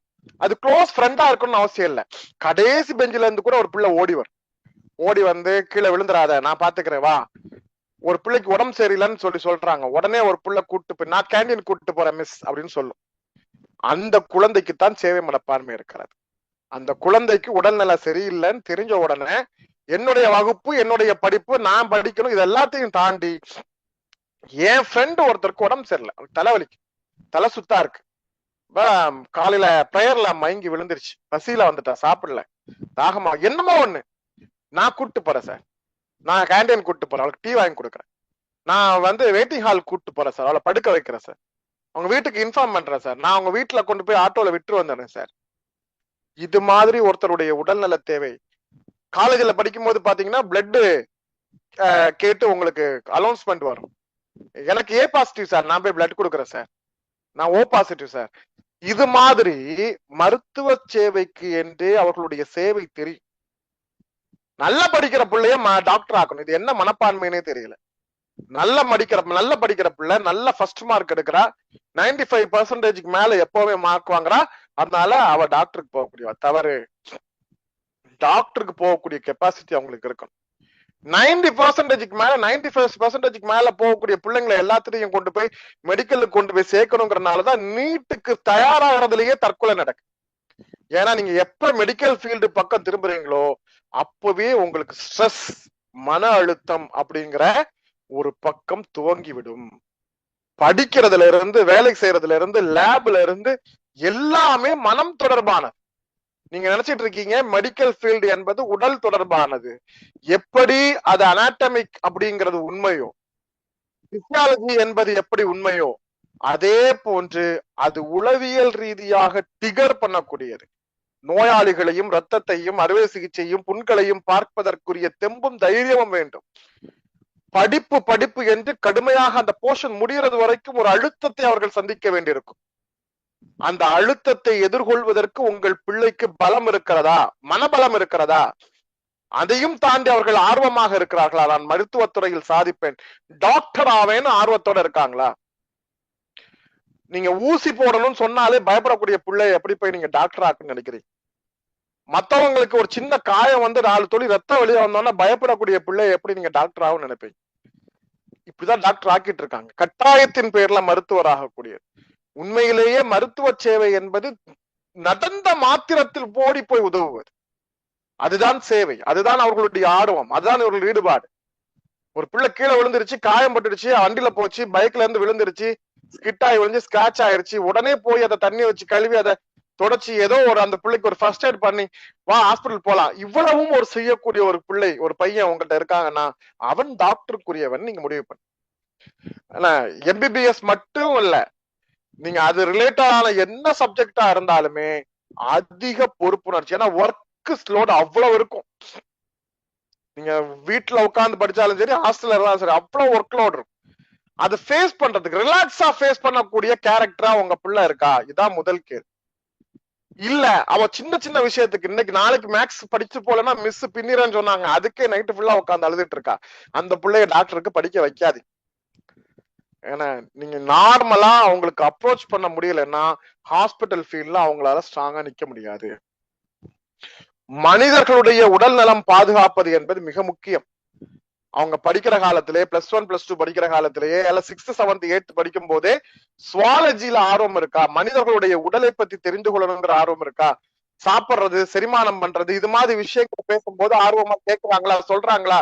அப்ப அவங்க அந்த மருத்துவத்துறையோட ஆர்வம் உள்ளவர்கள். நீங்க உங்க பிள்ளைய டாக்டர் ஆகணும் முயற்சி பண்ணீங்கன்னா இந்த காலகட்டத்திலே நீங்க அதுக்கான பரிசோதனைகளை செய்யணும். டயட்டிக் பத்தி பேசினா ஆர்வமா இருக்கா? நோய்களை பத்தி பேசினா அந்த பிள்ளை கேக்குதா? தெரிஞ்சுக்கணுங்கிற ஆர்வத்தோட ஏதாவது ஒரு விஷயம் பண்ணுதா? ஹாஸ்பிட்டல்ல போய் டாக்டரை பார்க்க சொன்னா டாக்டர் ஆர்வமா பாக்குதா, இல்ல டாக்டரை பார்த்தா பயப்படுதா? இதெல்லாம் நீங்க ஃபாலோ பண்ணீங்கன்னா தான் அந்த பிள்ளை மருத்துவத்துக்கு சரியா இருக்குன்னு அர்த்தம். சரி, இப்ப டாக்டர் இல்ல, அடுத்த ஸ்லைட் பாருங்க. அலைடு ஹெல்த் சயின்ஸ், என்ன நர்சிங், பிசியோதெரப்பி, பார்மசி, இது மாதிரியான ஃபீல்ட்ல உள்ளவங்க. இந்த ஃபீல்ட்ல பாத்தீங்கன்னா டாக்டரை விட இவங்க தான் பேஷண்ட்ஸோட அதிகமா பழகக்கூடிய. இந்த பேஷண்ட்ஸோட அதிகமா பழகக்கூடியவங்களுக்கு நோய்களை பத்தி நிறைய விஷயங்கள் தெரியணும். அதை விட முக்கியமா அவர்களை கையாள்வதற்கான கருணை அவங்ககிட்ட இருக்கு. இது ரொம்ப ரொம்ப முக்கியமான விஷயம். நீங்க ஒரு நர்சிங் படிக்க போற பிள்ளைகிட்ட நீங்க வீட்டுல எல்லாத்துக்கிட்டையும் கோவப்பட்டுக்கிட்டு இருக்கு, ஒரு பொறுமை இல்லை. ஒரு அப்பா ஒரு விஷயம் சொல்றதுக்கு முன்னால மல்லு கட்டிட்டு நிக்க, அம்மா ஒரு விஷயம் பேசுறதுக்கு முன்னால எரிஞ்சு விழுது. இந்த பிள்ளைய கொண்டு போய் எப்படி நீங்க நர்சிங் படிக்க வைப்பீங்க? நர்சிங் என்றாலே அடிப்படையில கருணை, எம்பத்தி. அந்த கருணை இல்லாம ஒரு பிள்ளைய கொண்டு போய் நீங்க எங்கேயுமே நர்சிங்ல சாதிக்க முடியாது. இந்த பிள்ளை நர்ஸா ஒர்க் பண்ணலாம், ஆனால் மற்றவர்களுடைய கருணை, அவர்களுடைய வலியை புரிந்து கொள்ளக்கூடிய பக்குவம். ஏன்னா உங்களுடைய சங்கடம் எனக்கு புரியுது, வலிக்கதான் செய்யும், கொஞ்ச நேரத்துல வலி குறைஞ்சிரும், கொஞ்சம் சமாதானமா இருங்க. இது மாதிரி ஒரு பிள்ளை, அல்லது அந்த பிள்ளை மற்றவருடைய வலியை பார்த்து இவ கண் கலங்குறா, எவ்வளவு சிரமப்படுறாங்கல்ல, எவ்வளவு கஷ்டப்படுறாங்கல்ல, ஐயோ அந்த பிள்ளை காய்ச்சல் கொதிக்குது பாருங்க, இந்த மாதிரி கிளாஸ்ல இருக்கும் போதே பதட்டப்படுறாங்க. Yes, you right person. நீங்கள் மருத்துவத்தினுடைய துணை பணிகளுக்கு செல்றதுக்கு நீங்கள் பொருத்தமான சேவை பிளஸ் கருணை, இது ரெண்டும் இருக்கக்கூடியவர்களால தான் மருத்துவத்துறை சார்ந்து போக முடியும். அதே மாதிரி ஒட்டுமொத்தமாக மருத்துவத்துல வேற இது சார்ந்த துணை படிப்புகள் எதுவாக இருந்தாலும் சரி, நீங்க வலியில, பிரச்சனையில, பாதிப்புல, ஏன்னா நல்லா இருக்கக்கூடியவங்க யாரும் மருத்துவத்தை போய் பேச போறது இல்ல, மருத்துவ துணையால் படிப்புல உள்ளவங்கள்ட்ட போய் பேச போறது இல்ல. அவங்களுக்கு ஏதோ ஒரு சங்கடம், அதனுடைய அழுத்தம் அவங்களுக்கு இருக்கும், அதனுடைய வலி அவங்களுக்கு இருக்கும், அதனுடைய வேதனை அவங்களுக்கு இருக்கும். சோ மனிதாபிமானம் என்பது ரொம்ப முக்கியம். உங்க பிள்ளைங்க மனிதாபிமானம் உள்ளவர்களாக இருக்கிறாங்கன்னா நீங்க டாக்டருக்கு மனிதாபிமானம் இருக்குதோ இல்லையோ, மருத்துவத்துறையில பணியாற்றக்கூடிய ஒரு ஸ்கேன் ஆபரேட்டர், ஒரு எக்ஸ்ரே ஆபரேட்டர், ஒரு லேப் டெக்னீஷியன், இவங்களுக்கு மனிதாபிமானம் ரொம்ப அவசியம். ரைட், அடுத்த ஸ்லைட் பாருங்க. Pure science, physics, chemistry, biology, இது மாதிரியான பியூர் சயின்ஸ் படிக்கக்கூடியவங்க. நீங்க ஒரு விஷயத்த தெளிவா அங்க புரிஞ்சுக்கணும். உங்களால ஹார்ட் ஒர்க் பண்ணக்கூடிய கெப்பாசிட்டி. சயின்ஸ் படிக்கணும்னு முடிவு பண்ணோம் சார், பிஎஸ்சி பிசிக்ஸ் எடுக்கிறேன், பிஎஸ்சி கெமிஸ்ட்ரி எடுக்கிறேன், சயின்ஸ் பியூரா என்ன சப்ஜெக்ட் எடுத்தாலும் சரி, அதுல கம்பல்சரி நீங்க ஹார்ட் ஒர்க் பண்ணியே ஆகும். லைட் ஒர்க் பண்ணக்கூடியவங்க யாரும் இந்த துறைக்கு லாய்க்கே கிடையாது. லைட் ஒர்க் பண்ணக்கூடியவங்க யாருமே இந்த சப்ஜெக்ட் எடுக்காது. நீங்க வெறும் பிஎஸ்சி மட்டும் படிக்கிறதா இருந்தா கூட கம்பல்சரி நீங்க ஹார்ட் ஒர்க் பண்ணியே ஆகும். அதுக்காக முழு நேரமும் புத்தகத்தையே கட்டி அழுதுட்டு இருக்கணும் அப்படி இல்ல அர்த்தம். நான் இதற்கு உழைப்பதற்கு தயாராக இருக்கிறேங்கிற மனம். உங்க பிள்ளை சின்னதா ஒரு விஷயம் சொன்னாலே, போமா கஷ்டமா இருக்கு, டயர்டா இருக்கு, வீட்டுல ஏன்டா இத புக்கெல்லாம் கொஞ்சம் அடிக்க வைக்க கூடாது, அந்த பெட் எல்லாம் சரி பண்ணி வைமா, நீ வைமா அப்படின்னு சொல்லிட்டு போறான்னா இவ சயின்ஸ் படிக்கிறதுக்கு லாயக்கு இல்லை. என்ன சார் சொல்றீங்க, வீட்டுல பெட்டை மடிச்சு வைக்காத புள்ள சயின்ஸ் படிக்க லாயக்கு இல்லையா? நிச்சயமா இல்ல. ஏன்? ஒரு சாதாரண ஒர்க்கை எதிர்கொள்றதுக்கான இது எல்லாமே வீட்டுல இருக்கக்கூடிய மனோநிலை. நீங்க அதை பார்க்கணும். ஏன்னா ஒரு தடவை மாடிக்கு போய் மாடியில காய வச்சிருக்கிற மிளகாவை எடுத்துட்டு வா, அல்லது மாடியில காய வச்சிருக்கிற கூடிய துணிகளை எடுத்துட்டு வான்னு அம்மா பிள்ளைகிட்ட சொல்றா, போமா மாடிப்படி ஏறி போ கஷ்டமா இருக்கு அப்படின்னு உட்கார்ந்து இருக்குன்னா இந்த பிள்ளை சயின்ஸ் படிக்காது. படித்தாலும் அந்த பிள்ளையால நல்ல செயல்பட முடியாது. அப்ப ஹார்ட் ஒர்க் எதுவாக இருந்தாலும் நான் செய்வேன், அந்த பிள்ளைங்க தான் சயின்ஸ். ஏன்னா தீவிரமான சிந்திப்பு, தீவிரமான இயங்குதிறன், ஆழமான நுட்பமான பார்வை, மீண்டும் மீண்டும் வாசிக்கும் ஆற்றல், புரிந்து கொள்ளக்கூடிய கெப்பாசிட்டி, இது எல்லாமே சயின்ஸ் சப்ஜெக்டுக்கு ரொம்ப அவசியம். அது இல்லாம நீங்க சயின்ஸ் படிக்க முடியாது. அது மட்டும் இல்ல, ஆராய்ச்சி மனப்பான்மை, இதுதான் ஹைலைட். நீங்க வீட்டுல இருக்கும் போதே ஒரு பள்ளிய நாம பார்த்து பிள்ளை பயப்படுறதுக்கும், பள்ளி எப்படி சோர்ல ஏறுதுன்னு பாக்குறதுக்கும், ஒரு கரப்பாம்பூச்சிய பார்த்து பயப்படுறதுக்கும், கரப்பாம்பூச்சி என்ன செய்யுது, ஏன் அது கவுத்தி போட்டு அது நிமிர முடியல, இப்படி எல்லாம் 6th படிக்கும் போது, 4th படிக்கும் போது, 2nd படிக்கும் போது கேக்குறாங்க. அதே மாதிரியே புதிய விஷயங்களை பாக்குறாங்க. ஒரு தாவரம் வளர்றத பாக்குறாங்க. நேத்து இந்த பூ இப்படி இல்லையாடி, இன்னைக்கு பாரு இந்த பூ எப்படி விரிஞ்சிருக்குன்னு, இல்லையா? இது எப்படி பூ விரியுது, இல்லையா? இது கேள்வி. இந்த பூ விரிகிறது எப்படி விரிஞ்சுச்சு, இந்த கேள்வியை வச்சுட்டு எப்படி விரிஞ்சுது, நேத்து மொட்டா இருந்த பூ இன்னைக்கு எப்படி விரிஞ்சிச்சு, இந்த கேள்வியை கேட்டுட்டு இது பதில் கண்டுபிடிக்கணும்னு நினைக்கிறா இருப்பாங்க. இந்த பிள்ளைக்கு ஆராய்ச்சி மனப்பான்மை இருக்கிறது. ஒரு கார் வாங்கி கொடுத்தீங்க சின்ன பிள்ளைல, அந்த காரை உடைச்சு அந்த காரை நாசமாக்கிட்டான் அப்படின்னு குத்த சொல்றோம்.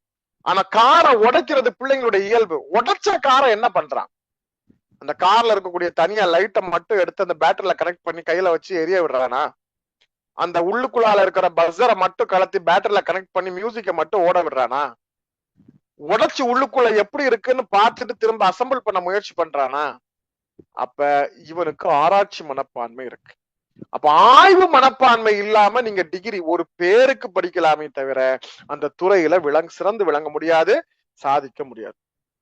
பொதுவாகவே விஞ்ஞானம் ஆராய்ச்சிக்கான அடித்தளம் தான் இந்த சயின்ஸ் சப்ஜெக்ட். அதே மாதிரி பாருங்க அடுத்த ஸ்லைடு,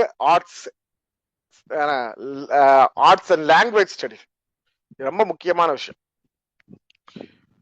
அடிப்படையில உங்களுடைய பிள்ளைகள் நல்லா பேசுறாங்க, நல்லா கவனிக்கிறாங்க, யார் என்ன பேசினாலும் முழுமையா கவனிக்கிறாங்க, நல்லா உள்வாங்குறாங்க. ஒரு தடவை அவங்கள்ட்ட சொன்னா அவங்களுக்கு சொன்னது புரிஞ்சிருச்சான்னு கேட்டா புரிஞ்சிருச்சுன்னு சொல்றாங்க, புரிஞ்சதை ரிப்பீட் பண்றாங்க. நல்ல மொழிய தெளிவா, நீங்க ஒரு விஷயத்த ரொம்ப சிம்பிள், பக்கத்து வீட்டுல சித்தப்பா வீடு இருக்கு, சித்தப்பா இருக்கார், இங்க அப்பா பக்கத்து வீட்டுல போய் சித்தப்பாட்ட ஒரு விஷயத்த சொல்லிட்டு வான்னு ஒரு விஷயத்த கரெக்டா தெளிவா சொல்லி அனுப்புறாரு. நீங்க அந்த சிங்கம் படத்துல விவேக்கும் சூர்யாவும் கேட்டது மாதிரிதான், எத்தனை மணிக்கு வந்துச்சு, எத்தனை மூடை வந்துச்சு, எந்த லாரியில வந்துச்சு, இது எப்படி அந்த புள்ள எதுவாக இருந்தாலும் அப்பா கிட்டே 2 கேள்வி அடிஷனலா கேட்டுட்டு போய் சித்தப்பா கிட்ட தெளிவா அப்பா சொன்ன விஷயத்த சொல்லிருச்சு. சித்தப்பா அதுக்கு சொல்லி அனுப்பின விஷயத்த வந்து அப்பா கிட்ட தெளிவா சொல்லிருச்சு. அதுல ஏதோ சந்தேகம் வந்தா அந்த பிள்ளைய 2 கேள்வி கேட்டு வந்துருச்சு. இந்த புள்ள ஆர்ட்ஸ் படிப்பதற்கு, லாங்குவேஜ் படிப்பதற்கு பொருத்தமானது. ஏன்னா கடந்த காலம், வரலாறு, மொழி இல்லையா, கோட்பாடுகள், தத்துவம், இதுதான் ஆர்ட்ஸ்ல படிக்க போறோம். இலக்கணம், கிராமர், இதான் ஆர்ட்ஸ்ல படிக்க போறோம். நீங்க தமிழ் படிச்சாலும் சரி, ஆங்கில இலக்கியம் படிச்சாலும் சரி, ஹிஸ்டரி படிச்சாலும் சரி, எது படித்தாலும் இதைதான் படிக்க போறோம். கடந்த காலத்தை படிக்க போறோம், தத்துவத்தை படிக்க போறோம். இந்த இடத்துல ஒன்னு சொன்னா முழுமையாக அவங்களால உள்வாங்க முடியுது. உள்வாங்கினவற்றை மற்றவர்களுக்கு சொல்ல முடியுது. தேவையான இடத்தில் கேள்விகளை கேட்க முடிகிறது. உரைகளை அவர்கள் வழங்குகிறார்கள். கோயில்ல உட்கார்ந்து யாராவது பேசினா அவங்க கேட்கிறாங்க. என்னடா பேசுனாங்கன்னு கேட்டா, பேசினதுல 10 விஷயம் பேசினாங்கன்னா 6 விஷயமாவது சொல்றாங்க, 5ஆவது சொல்றாங்க. சர்ச்சுக்கு போனா ஃபாதர் பேசுறது, பாஸ்டர் பேசுறத கேக்குறாங்க. வீட்டுல வந்து டிஸ்கஸ் பண்றாங்க, அம்மாட்ட சொல்றாங்க, அப்பாட்ட சொல்றாங்க. பள்ளிவாசல்ல பேசப்பட்ட விஷயங்கள், பயான்கள் அப்படியே கேட்டு சொல்றாங்க, பேசுறாங்க, உள்வாங்குறாங்க, மற்றவர்களோடு சகஜமாக பேசுறாங்க. ஒண்ணுல நீங்க வந்து ஒரு ஒரு ஒரு ஒரு ஆம்னி ஆம்னி பஸ் அலுவலகத்துல போய் உங்க பையன்கிட்ட சொல்லி அனுப்புங்க, டேய் திருநெல்வேலியில இருந்து சென்னைக்கு இன்னைக்கு சாயங்காலம் எத்தனை மணிக்கெல்லாம் பஸ் இருக்கு, என்னென்ன பஸ் இருக்குன்னு கேட்டு வரான்னு சொல்றேன். நீங்க சொன்ன மாத்திரத்தை அந்த பையன் போய் என்ன பஸ் இருக்கு, எத்தனை பஸ் இருக்கு, எத்தனை மணிக்கு கிளம்பும், என்னென்ன ஃபெசிலிட்டி இருக்கு, ஏசியா நான் ஏசியா, பெர்த்தா சீட்டரா, இதெல்லாம் கேட்டுட்டு வந்து உங்கள்ட்ட சொல்லிட்டான்னா அவனை தாராளமா நீங்க ஆர்ட்ஸ்ல சேர்க்கலாம். அப்பா எனக்கு தெரியலப்பா, நீங்க வந்து கேளுங்கப்பா, அவங்க சொன்னா எனக்கு எதுவும் புரியாதுப்பா, அவங்க ஏதாவது புதுசா சொன்னாங்க நான் என்னப்பா செய்வேன், எனக்கு அதை பத்தி ஒண்ணுமே தெரியாது. ஒண்ணுமே உனக்கு தெரியாதுடா, அவன்கிட்ட போய் கேளு, அவங்க சொல்றதை எனக்கு சொல்லு. போகல நீ வா, ஹாஸ்பிட்டல்ல போய் டாக்டர் எத்தனை மணிக்கு வருவாருன்னு கேட்டு வாடா. நான் போகல நீ வா. இவங்களை யாரும் ஆர்ட்ஸ்ல சேர்க்காது. இவங்க ஆர்ட்ஸ்ல சேர்றதுக்கு தகுதியற்றவர்கள். ஏன்னா இதெல்லாம் தான் நம்முடைய பிள்ளைகளுடைய குணநலங்கள், மனநிலைகளை, அவர்களுடைய பண்புகளை வைத்துக் கொண்டு அவர்களுடைய எதிர்காலம் எப்படியானது என்று நாம் தீர்மானிக்கக்கூடிய விஷயம். அதே மாதிரி உங்க குழந்தைகள்ட்ட நல்ல கற்பனை திறன் இருக்கிறது என்றால், நல்ல படைப்பாற்றல் இருக்கிறது என்றால், அவர்களை வேற எந்த துறைக்கும் யோசிக்காம கான்பிடென்டா நீங்க ஆர்ட்ஸ்ல சேர்க்கலாம். அவங்க படைப்பாளர்களா வருவாங்க, எழுத்தாளரா வருவாங்க. நல்ல பப்ளிக் மூவ்மெண்ட் இருக்குன்னா அவங்க பத்திரிகையாளரா வருவாங்க. மற்றவர்களோட சகஜமா இருக்காங்க. ஒரு கூட்டம் நடக்குதுன்னா அந்த கூட்டத்துல என்ன நடக்குன்னு பாக்குறாங்க. 10 பேர் சேர்ந்து இருக்கிறாங்க, யாரோ ஒருத்தர் கீழே விழுந்துட்டாருன்னு சொன்னா அங்க என்ன நடக்குதுன்னு பாக்குறாங்க. ஒரு திருவிழா இருக்குன்னா திருவிழா நிகழ்ச்சியை ஓடி போய் சேராங்க. திருவிழா நிகழ்வுகள் உள்ள விஷயங்கள் எல்லாம் பங்கேற்று சேராங்க. நம்ம குடும்பத்துல ஒரு ஃபங்க்ஷன் இருக்குன்னா போய் சப்ளை பண்றாங்க, மேனேஜ் பண்றாங்க. ஏதாவது பொருள் வேணா கடைக்கு போய் வாங்கிட்டு வராங்க, ஆடி வேலை செய்யறாங்க. இவங்க எல்லாரும் ஆர்ட்ஸ் காலேஜ்ல ஆர்ட்ஸ் சப்ஜெக்ட்ல நீங்க தாராளமா சேர்க்கலாம். இவங்க எல்லாமே படைப்பு. நீங்க வந்து படைப்பாளர்களாக உருவாகலாம், எழுத்தாளர்களா உருவாகலாம், ஆசிரியர்களா உருவாகலாம், கோஆர்டினேட்டர்ஸா உருவாகலாம், அட்மினிஸ்ட்ரேட்டரா உருவாகலாம். நீங்க எல்லாமே இதற்கு தகுதியுடையவர். அடுத்த பாருங்க சைக்காலஜி. அடுத்த slide, psychology and social work. நீங்க மனிதர்களை புரிந்து கொள்ளக்கூடியவர்.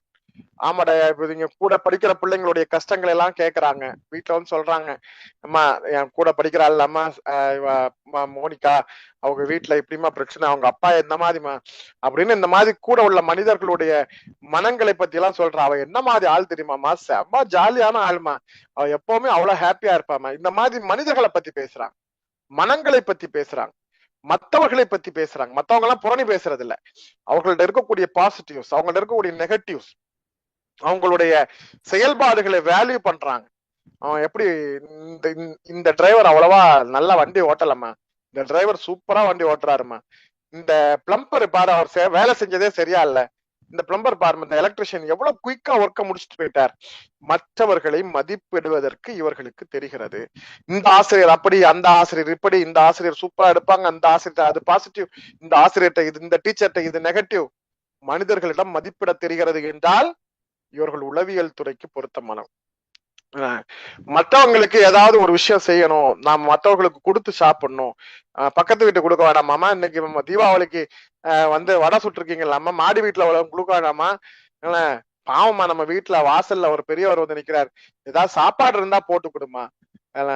நீங்க வந்து சோசியாலஜி அல்லது வந்து MSW இது மாதிரி சோசியல் ஒர்க் சார்ந்த விஷயங்களுக்கு இவங்க பொருத்தமானது. மனிதர்களை பற்றி படிக்கக்கூடிய, மனிதர்களை பற்றி தெரிந்து கொள்ள வேண்டிய, மனிதர்களை பற்றி பேசக்கூடியவர்கள் எல்லா துறைகளுக்கும் இவர்கள் பொருத்தப்படும். அடுத்தது பாருங்க, அதிகமான மக்கள் கேட்கக்கூடியது காமர்ஸ் மற்றும் ஃபைனான்ஸ். அடுத்த ஸ்லைடு. கணக்கு, நிதி, பினான்ஸ், மேக்ஸ் இதெல்லாம் பாதி பேருக்கு அலர்ஜினா இந்த பக்கம் யோசிக்கவே செய்யக்கூடாது. அதெல்லாம் நமக்கு சாத்தியம்னா ஓகே. இங்க ஒரே ஒரு விஷயம்தான், நார்மலா நம்ம பிள்ளைங்க நம்ம கூட ஒரு சூப்பர் மார்க்கெட்டுக்கு வர்றாங்க, நாம பில்லு கொடுக்குறோம், பாக்குறாங்க, பில்ல அந்த பிள்ளை கையில அந்த ஷாப்ல உள்ளவர் கொடுக்குறாரு, அப்படியே வாங்கி அப்படியே மடிச்சு உங்க கையில கொடுத்துட்டாங்கன்னு வச்சுக்கோங்க, அவங்கள்ட்ட காமர்ஸுக்கான கூறு கொஞ்சம் கூட இல்லைன்னு அர்த்தம். எவ்வளவு பில் வந்திருக்குன்னு மட்டும் பாக்குறாங்க, வேற ஒண்ணும் கூட தேவையில்லை, அந்த பில்ல ஜஸ்ட் பாக்குறாங்கன்னு வச்சுக்கோங்க. எஸ், அவங்க காமர்ஸ் படிக்கிறேன்னு சொன்னா அடுத்த கட்ட ஆய்வுக்கு நீங்க போகலாம். காமர்ஸ்க்கு இவங்களுக்கு என்ன தெரியும், வியாபாரத்துக்கான கூறு இருக்கிறதா, வணிகம் பத்தின விஷயங்கள்ல ஆர்வம் இருக்கிறதா, ஏதாவது படிக்கிற காலத்திலே சொல்லுவாங்க, நான் பார்ட் டைமா ஏதாவது பிசினஸ் பண்ணலாம் இல்லாம, ஏதாவது நீங்க வாங்கி செய்யலாம் இல்லாம, வீட்டுல சும்மா இருக்கிறது செய்யலாம் இல்லாம, அப்பா கடை வச்சிருக்காருலாமா, இதை டெவலப் பண்ணலாம் இல்லாம, இது மாதிரி சொல்றாங்க. பிசினஸ் ஐடியா, இதை இன்வெஸ்ட் பண்ணலாம்ல, இதுல புதுசா போடலாம்ல, நகையில இன்வெஸ்ட் பண்ணா எப்பவுமே உங்களுக்கு பலன் தானே, ஏதாவது இடம் வாங்கி, இந்த மாதிரி வணிகம், கொடுத்தல் வாங்கல், பணம், செலவு, கணக்கு, கடன், இது மாதிரி விஷயங்கள்ல ஆர்வமா கேட்கறாங்க, கொடுக்குறாங்க. இதெல்லாம் எப்படி சார் சாத்தியப்படுறது? பிள்ளைங்களோட பேசணும், அது ஒண்ணுதான் சாத்தியம். அது கடைசியா பேசுவோம். நிதி திட்டமிடுதல், வணிக வளர்ச்சி, இந்த மாதிரி விஷயங்கள். பினான்ஸ், நம்மகிட்ட ஒரு 500 ரூபாய் இருக்கு, அதை எப்படி செலவு பண்ணணும், தியேட்டருக்கு போகணும், எவ்வளவு செலவாகும், அதுக்கு எவ்வளவு டிக்கெட்டுக்கு எவ்வளவு இதுக்கலாம், கார்ல போலாமா, பைக்ல போலாமா, எதுல போறது, பஸ்ல போனா எவ்வளவு லாபமா இருக்குமா, இந்த அமௌண்ட்டுக்குள்ளால நம்ம இந்த வேலையை எப்படி முடிக்கும், கிளாஸ்ல ஒரு சோசியல் டே வைக்கணும்னு முடிவு பண்ணிருக்காங்க, காலேஜ் டேல கிளாஸ்ல நடத்தணும்னு சொல்லியிருக்காங்க, என் ஃப்ரெண்டுக்கு ஒரு பர்த்டே பார்ட்டி பிளான் பண்ணிருக்கோம், ஆர்கனைஸ், எவ்வளவு ஷேர் பண்ணணும், என்ன செலவு பண்ணணும், என்ன பிளான் பண்ணணும், இது மாதிரி நீங்க இயல்புலேயே உங்க புள்ள அதுக்கு பழக்கப்படுகிறாள் என்றால், இது மாதிரி பிசினஸ் தொடர்பா, பினான்ஸ் தொடர்பா, காமர்ஸ் தொடர்பா, இதுல என்ன செக்டார் உள்ள இருந்தாலும் நீங்க அந்த செக்டார்ல உங்க பிள்ளைய தாராளமா ஈடுபடுத்தலாம். அடுத்தது பாருங்க, பிசினஸ் அட்மினிஸ்ட்ரேஷன் அண்ட் மேனேஜ்மெண்ட். அடுத்த ஸ்லைடு. நீங்க விளையாடக்கூடிய பிள்ளைங்க, நீங்க நல்ல ஒரு கூட்டமா, இப்பதான் நம்ம பிள்ளைங்க வெளியில போய் விளையாடுறதே இல்லை, சரி ஒரு 2 பேர் 3 பேர் சேர்ந்து விளையாடுறாங்க, விளையாடும் போது யாராவது ஒருத்தன் மாடிட்டர் பண்றான் பாருங்க, டேய் நீ இதை விளையாடு, நீ இந்த கேட்டு பக்கம் நின்னுக்க, நான் உனக்கு இங்க நான் கிரிக்கெட் விளையாடும் போது அந்த ஃபீல்டிங் செட் பண்ணுவான், இந்த பக்கம் நின்னுக்கோ, இந்த பக்கம் நீ பாலை தூக்கி போடு, இந்த இடத்துல அடிச்சு துரத்தி விடு, நான் பாத்துக்கிறேன், இது மாதிரியான விஷயங்களை கோஆர்டினேட் பண்றாங்க அப்படின்னா அவர்கள் HR, அவர்கள் முழுக்க முழுக்க தலைமைத்துவத்திற்கு தகுதியானவர்கள். ஒரு பிள்ளைங்க எல்லாம் சேர்ந்து ஒரு ஈவென்ட் பிளான் பண்றாங்க, இந்த பிளானுக்கு ஒருத்தன் தலைமை ஏற்கிறான் பாருங்க, இவன் தான் MBAல HR-க்கு பொருத்தமான, இவன் தான் லீடர்ஷிப் குவாலிட்டிக்கு தகுதியானவன். யார் என்ன செய்யணும், யார் வீட்டுல இருந்து என்ன கொண்டு வரணும், எவ்வளவு அரேஞ்ச் பண்ணணும், வாகனம் டூருக்கு பிளான் பண்ணும் போது அவ்வளவு ஏற்பாடு பண்ணுவாங்க, நம்ம எங்க போறோம், நம்ம என்ன செய்யறோம், இங்க போலாமா மிஸ், அங்க போலாமா மிஸ், சார் நாங்க ஒரு தடவை ஃபேமிலியோட எங்க போனோம் சார், ரொம்ப பிரமாதமா இருக்கும், அங்க போய் டிரைவர் கிட்ட ரூட் சொல்லுவான், இங்க பார்க்கிங் கொடுங்கன்னு சொல்லுவான், நான் போன் பண்றேன் நீங்க கொண்டு வாங்க வண்டின்னு சொல்லுவான், எல்லாருக்கும் சாப்பாடு கிடைச்சிருச்சான்னு செக் பண்ணுவான். இதெல்லாம் ஸ்கூல்ல படிக்கும் போதே நடக்கிற விஷயம். இவர்கள் எல்லோரும் தலைமை பண்புக்கு பொருத்தமானவர்கள். இவர்கள் எல்லாம் நீங்கள் ஒரு நிர்வாகத்தில் 10 பேர் 20 பேர் 50 பேரை வச்சு வேலை வாங்குறதுக்கு பொருத்தமானவர். இந்த கேரக்டர் இருந்தா உங்களுடைய பிள்ளைகளை வளர்க்க முடியும் அந்த துறையில. அதே மாதிரி முடிவெடுக்கக்கூடிய ஆற்றல், டிசிஷன் மேக்கிங், அந்த ஒரு விஷயத்த அவன்கிட்ட சொன்னா என்னடா செய்யலாம் அப்படின்னு 2 ஃப்ரெண்ட்ஸ் வந்து கேட்கறான், என்ன செய்யலாம்னு இவன் வழி நடத்துறான். திருட்டுத்தனம் பண்ணாலும், தம் அடிச்சாலும், மோசமான வேலை செஞ்சாலும், கட்டடிச்சிட்டு சினிமாவுக்கு போனாலும் என்ன செய்யறதுன்னு இவன் சொல்றான். டேய் மிஸ் பாத்துட்டாங்கடா, இப்ப என்னடா பண்றது, என்ன பண்றது, சரியா சொல்றானோ தப்பா சொல்றானோ, என்ன சொல்றதுங்கிறத வழி நடத்துறான். இவன் அட்மினிஸ்ட்ரேஷனுக்கு பொருத்தமானவன்.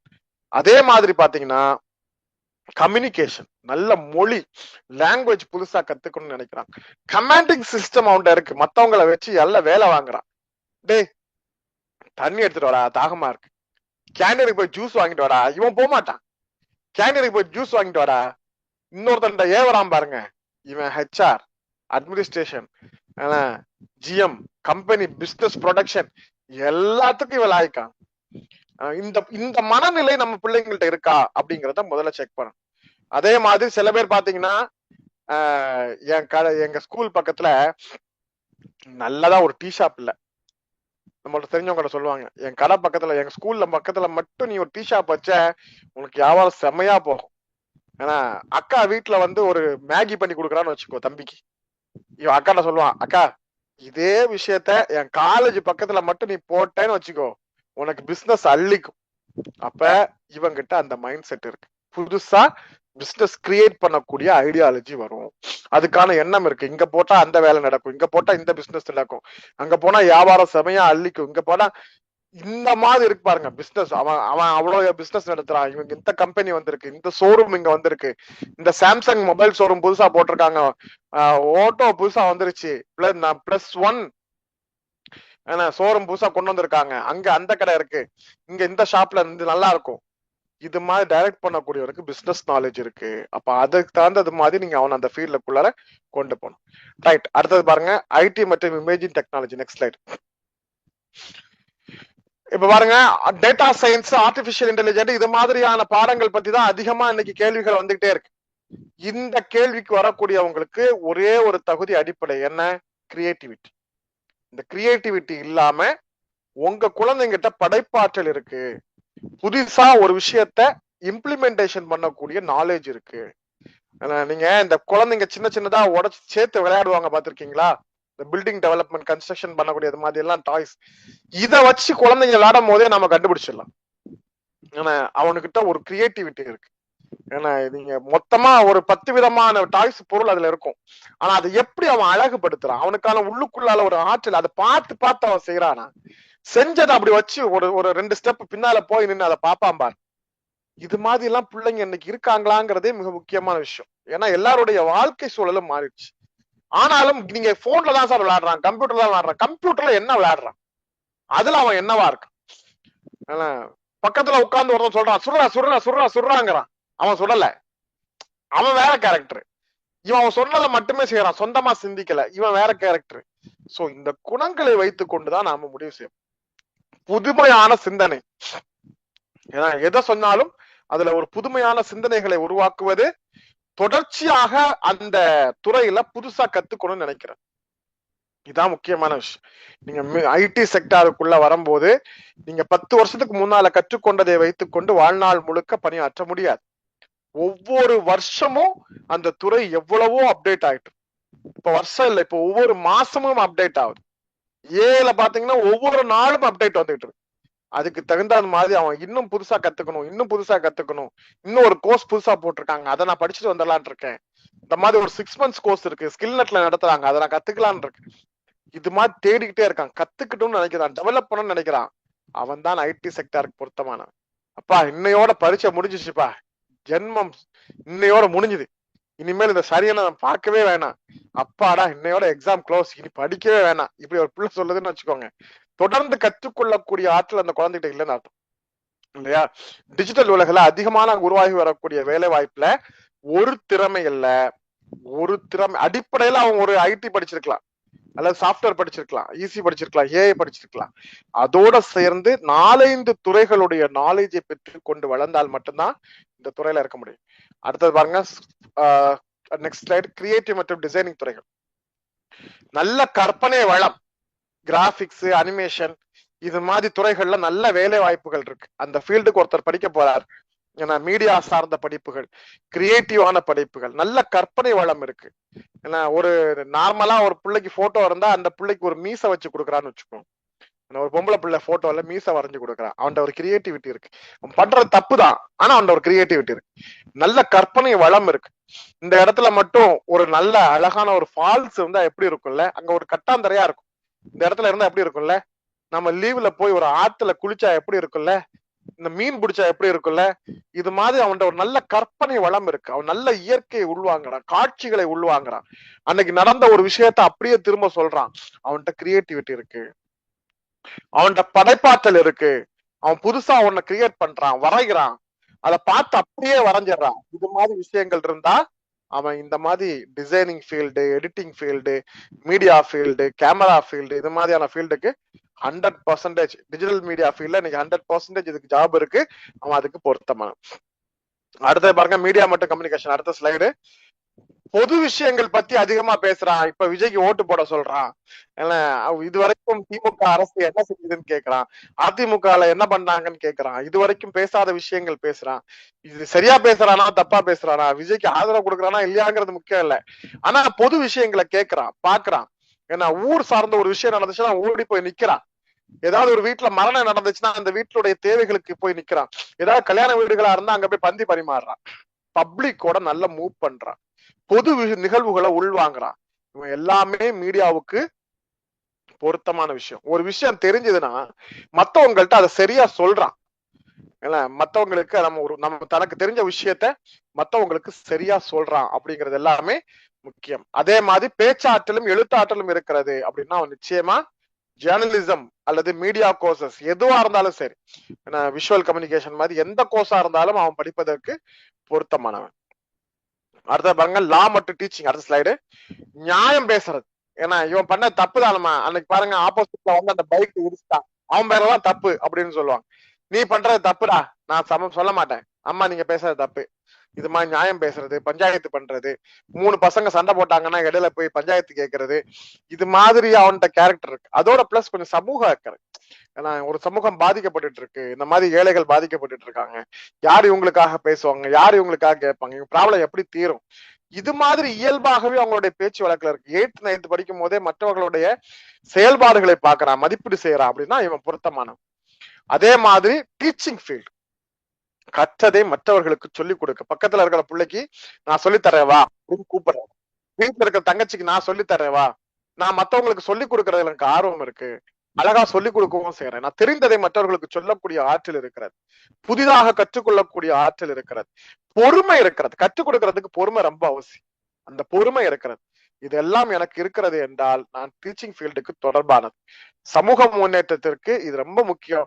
நான் என்ன டெவலப் பண்ணணும்னு நினைக்கிறது மாதிரி மத்தவங்களும் அவள் டெவலப் ஆகணும்னு நினைக்கிறாங்கன்னா இவங்க டீச்சருக்கு பொருத்தமானோம். அதே மாதிரி பாருங்க, ஃபைன் ஆர்ட்ஸ் மற்றும் டூரிசம். நான் ஏற்கனவே சொன்ன மாதிரி ஒரு ஓவியத்தை பார்த்து ரசிச்சுக்கிட்டே இருக்கான், ஒரு மியூசிக்கை கேட்டு ரசிச்சுக்கிட்டே இருக்கான்.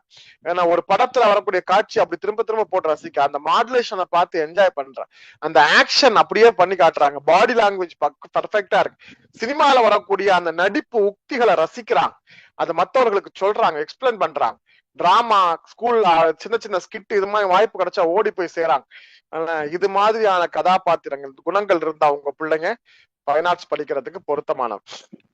அதே மாதிரி ஹாஸ்பிட்டாலிட்டி, மத்தவங்க வீட்டுக்கு வந்தாங்கன்னா ஓடி போய் உபசரிக்கிறது, அவங்களுக்கு தேவையானதை செஞ்சு கொடுக்கறது, யாருக்காவது தண்ணி வேணுமா, நீங்க எல்லாம் சாப்பிட்டீங்களா இப்படிலாம் கேக்குறாங்க, அவங்களுக்கு ஏதாவது வேணுமா, ஜூஸ் ஏதாவது சாப்பிடுறீங்களா, இது மாதிரி எல்லாம் கேட்கக்கூடிய பழக்கம் இருக்கு. அப்படின்னா புதுசா சாப்பாடு, இன்னைக்கு பாத்துங்க நெட்ல, அம்மா நான் ஒரு ஃபுட் பிளாகருடைய ஒரு ஃபுட்டு பார்த்தேம்மா, நான் செஞ்சு பாக்குறேம்மா அப்படின்னு வீட்டுக்குள்ள ஒரு புள்ள வந்து செய்யறா, அல்லது ஒரு பையன் அதுல ஆர்வமா இருக்கான், நல்ல டேஸ்டா இருக்குடா, இந்த ஹோட்டல்ல அது நல்லா இருக்குடா, அந்த ரெசார்ட்ல சூப்பரா இருக்குடா, இந்த ரெஸ்டாரண்ட்ல நல்லா இருக்குடா, வெரைட்டியா பண்றாங்கடா, இதுல என்னடா டிஷ் சேர்த்திருக்காங்க. இவங்க எல்லாம் ஹோட்டல் மேனேஜ்மெண்ட்டுக்கு பக்கா ஆட்கள். அதே மாதிரி ஒரு பிளேஸ பார்த்து அந்த பிளேஸ்ல இருக்கக்கூடிய விஷயங்கள் என்னன்னு தெரிஞ்சுக்கிறான், இந்த கோயில் எங்க இருக்குன்னு சொல்றான், அந்த கோயில்ல இருக்கிற சிறப்பு என்னன்னு சொல்றான். அவனுக்கு ஆர்வமா சுத்துறதுல ஆர்வம் இருக்கு, சும்மா ஊர் சுத்துறது இல்ல, புது புது இடங்களை போய் பாக்குறதுல அவனுக்கு ஆர்வம் இருக்கு, அங்க உள்ள விஷயங்களை கேட்கறான். அப்படின்னா அவன் டூரிசம் இது மாதிரியான டிபார்ட்மெண்ட்டுக்கு பொருத்தமான. அதே மாதிரி மனிதர்களோடு பழகக்கூடிய தன்மை, அங்க போய் இருக்கக்கூடிய விஷயங்களை அங்க உள்ள ஆள்கள்ட்ட கேட்கறது, அங்குள்ள வசதி வாய்ப்புகளை பத்தி தெரிஞ்சுக்கிறது, அங்க உள்ள லாட்ஜஸ், ஸ்டே பண்றதுக்கான இடங்கள் விஷயங்களை பத்தி பண்றது, ஏதாவது டூர் போறதா இருந்தா அதுக்கு தகுந்த மாதிரி ப்ரிப்பேர் ஆகுறது, இது மாதிரி வேலைகள் எல்லாமே இது மாதிரி ஹோட்டல் மேனேஜ்மெண்ட், டூரிசம், ஷிப்பிங் இது மாதிரியான துறைகளுக்கு பொருத்தமானவர். அடுத்த பாருங்க, அக்ரிகல்ச்சர் மற்றும் வொகேஷனல், எல்லாம் தனித்தனியா டீட்டெயிலான பேசக்கூடியது. டைம் அப்படிங்கிறது முக்கியமான விஷயம். இயற்கையை பத்தி பேசுறது, சுற்றுச்சூழல் பத்தி பேசுறது, வீட்டுக்குள்ளாலே வீட்டு தோட்டம் வைக்கிறது, ஒரே ஒரு செடியை கூட வைக்கிறது, பூவை செடிகளை வச்சு அழகு பாக்குறது, இது மாதிரி ஃபீல்ட்ல உள்ளவங்க. ஏன்னா இன்னைக்கு இதை ரொம்ப குறைஞ்சிட்டாங்க. இது மாதிரி விஷயங்கள், பூக்கு தண்ணி ஊத்துறது, செடிக்கு தண்ணி ஊத்துறது, அதை ஒரு கேர் எடுத்து பாக்குறது, இது மாதிரி பழக்க வழக்கங்கள் உள்ளவங்க எல்லாருமே இது எல்லாமே முக்கியமானது. அதே மாதிரி பாருங்க, வொகேஷனல் கோர்சஸ், கைத்திறன் சார்ந்த விஷயங்கள், புதுசா கிரியேட்டிவா ஒர்க் பண்றது, ஒரு சின்ன சாஃப்ட்வேரை கூட கத்துக்கிட்டு விதவிதமா டிசைனிங் பண்றது, இது மாதிரி வேலைகளை வீட்டுல செஞ்சுக்கிட்டு இருக்காங்க. ஒரு மொபைல் அப்ளிகேஷன் எடுத்து அதுல நம்ம போட்டோவை கொடுத்து ஒரு எம்ஜிஆர் மாதிரி ஒரு கெட்டப் போட்டு நம்மகிட்டே காட்டுறாங்க. சிவாஜி கணேசன் மாதிரி கெட்டப் போட்டு நம்ம கிட்டே காட்டுறாங்க. ஏன்னா தாத்தாவுக்கு போட்டோ எடுத்து அதுக்கு ஒரு சேலையை கட்டி நம்மகிட்ட வேடிக்கை காட்டுறாங்க. இது மாதிரி ஒரு மொபைல் அப்ளிகேஷன் வச்சு பண்ணக்கூடியவங்களுக்கு இது மாதிரி திறன் மேம்பாட்டு பயிற்சிகள் வகுப்புகள் ரொம்ப முக்கியம். இதுல வந்து நிறைய ஜாப் ஆப்பர்ச்சுனிட்டிஸ் இருக்கு. அதே மாதிரி பாருங்க, இப்ப அடுத்த செக்ஷன் வந்து நம்ம படிப்புகள்லாம் சொல்லிட்டோம். குணநலன்கள் மற்றும் பழக்க வழக்கங்கள் அடுத்த ஸ்லைட்ல பாருங்க. அமைதியா இருந்து எல்லாத்தையும் ஆழமாக உள்நோக்கி அதனுடைய முடிவுகளை கண்டறியக்கூடிய ஆற்றல் உள்ளவர்களாக இருந்தால் அவர்கள் ஆய்வுத்துறைக்கு, நீங்க எதுவாக இருந்தாலும் எக்ஸ்ட்ரீம் லெவல்ங்கிறது ரிசர்ச் தான். ஏன்னா அந்த எக்ஸ்ட்ரீம் லெவல் எந்த துறைக்கு போனாலும் ஆய்வு தான். அது சயின்ஸா இருந்தாலும், பிசிக்ஸா இருந்தாலும், மேக்ஸா இருந்தாலும், சுவாலஜியா இருந்தாலும், அல்லது ஆர்ட்ஸ்ல உள்ள ஹிஸ்டரி, தமிழ், இங்கிலீஷ், காமர்ஸ், எதுவாக இருந்தாலும் ஆய்வுத்துறைக்கு பொருத்தமானவர்கள் அப்படிங்கிறத நீங்க எடுக்கலாம். ரொம்ப வெளிப்படையானவர்கள் அப்படின்னு பாத்தீங்கன்னா கம்யூனிகேஷனுக்கு அவங்க பொருத்தமா இருப்பாங்க. ஒரு ரிசப்ஷனிஸ்டா ஒர்க் பண்றது, ஒரு ஆபீஸ் அட்மினிஸ்ட்ரேட்டரா ஒர்க் பண்றது, ரொம்ப ஓப்பன் டைப், எல்லாத்தையும் சத்தமா பேசுறது, எல்லாரையும் மாண்டேட் பண்றது, இது மாதிரியான வேலைகள் செய்யக்கூடியவங்க இந்த படிப்புகளுக்கு பொருத்தமா இருப்பாங்க. அதே மாதிரி எல்லாத்துலயும் ஒரு ஒரு நேர்மை இருக்கணும், ஒரு நேர்த்தி இருக்கணும் அப்படிங்கிறவங்க இது மாதிரி கோஆர்டினேஷன், பிசினஸ் அட்மினிஸ்ட்ரேஷன், பிபிஏ, இது மாதிரியான படிப்புக்கு பொருத்தமானோம். லாஸ்டா பாருங்க கடைசி ஸ்லைடு. ஆர்வம் மற்றும் திறன் இந்த ரெண்டும் சேர்ந்து ஒரு ஃபீல்டுக்குள்ளால எங்க வருதோ அந்த கல்விதான், அந்த அறிவுதான் அவர்களுக்கு பொருத்தமானதாக இருக்கும். இந்த ஆர்வமும் கல்வியும் எங்கே சேரவில்லையோ அந்த இடம் அவர்களுக்கு பொருத்தமானதாக இருக்காது. சாதாரணமா உங்களுடைய பிள்ளைகள் உங்களுடைய வீட்டுல 15 வருஷம், 16 வருஷம், 17 வருஷம் வாழ்ந்த பிள்ளைகள், உங்களுடைய சொந்த பிள்ளைகள்,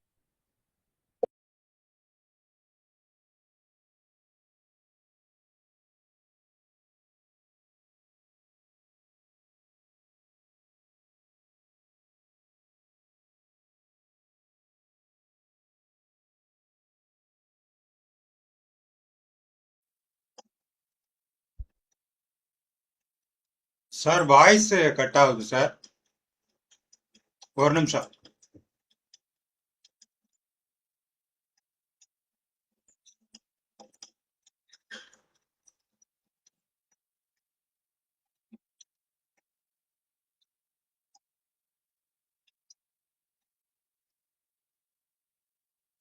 சார் இப்ப அன்மியூட் வருதா பாருங்க சார்.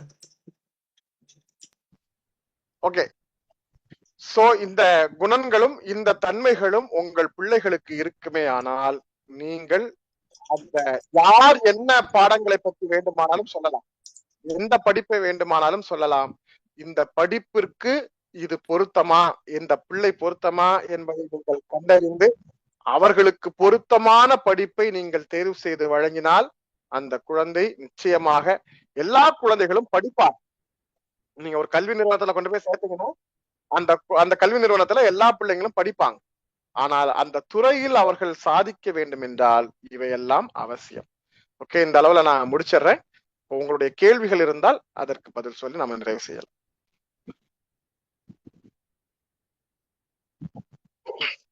கேள்விகள் இருக்கா?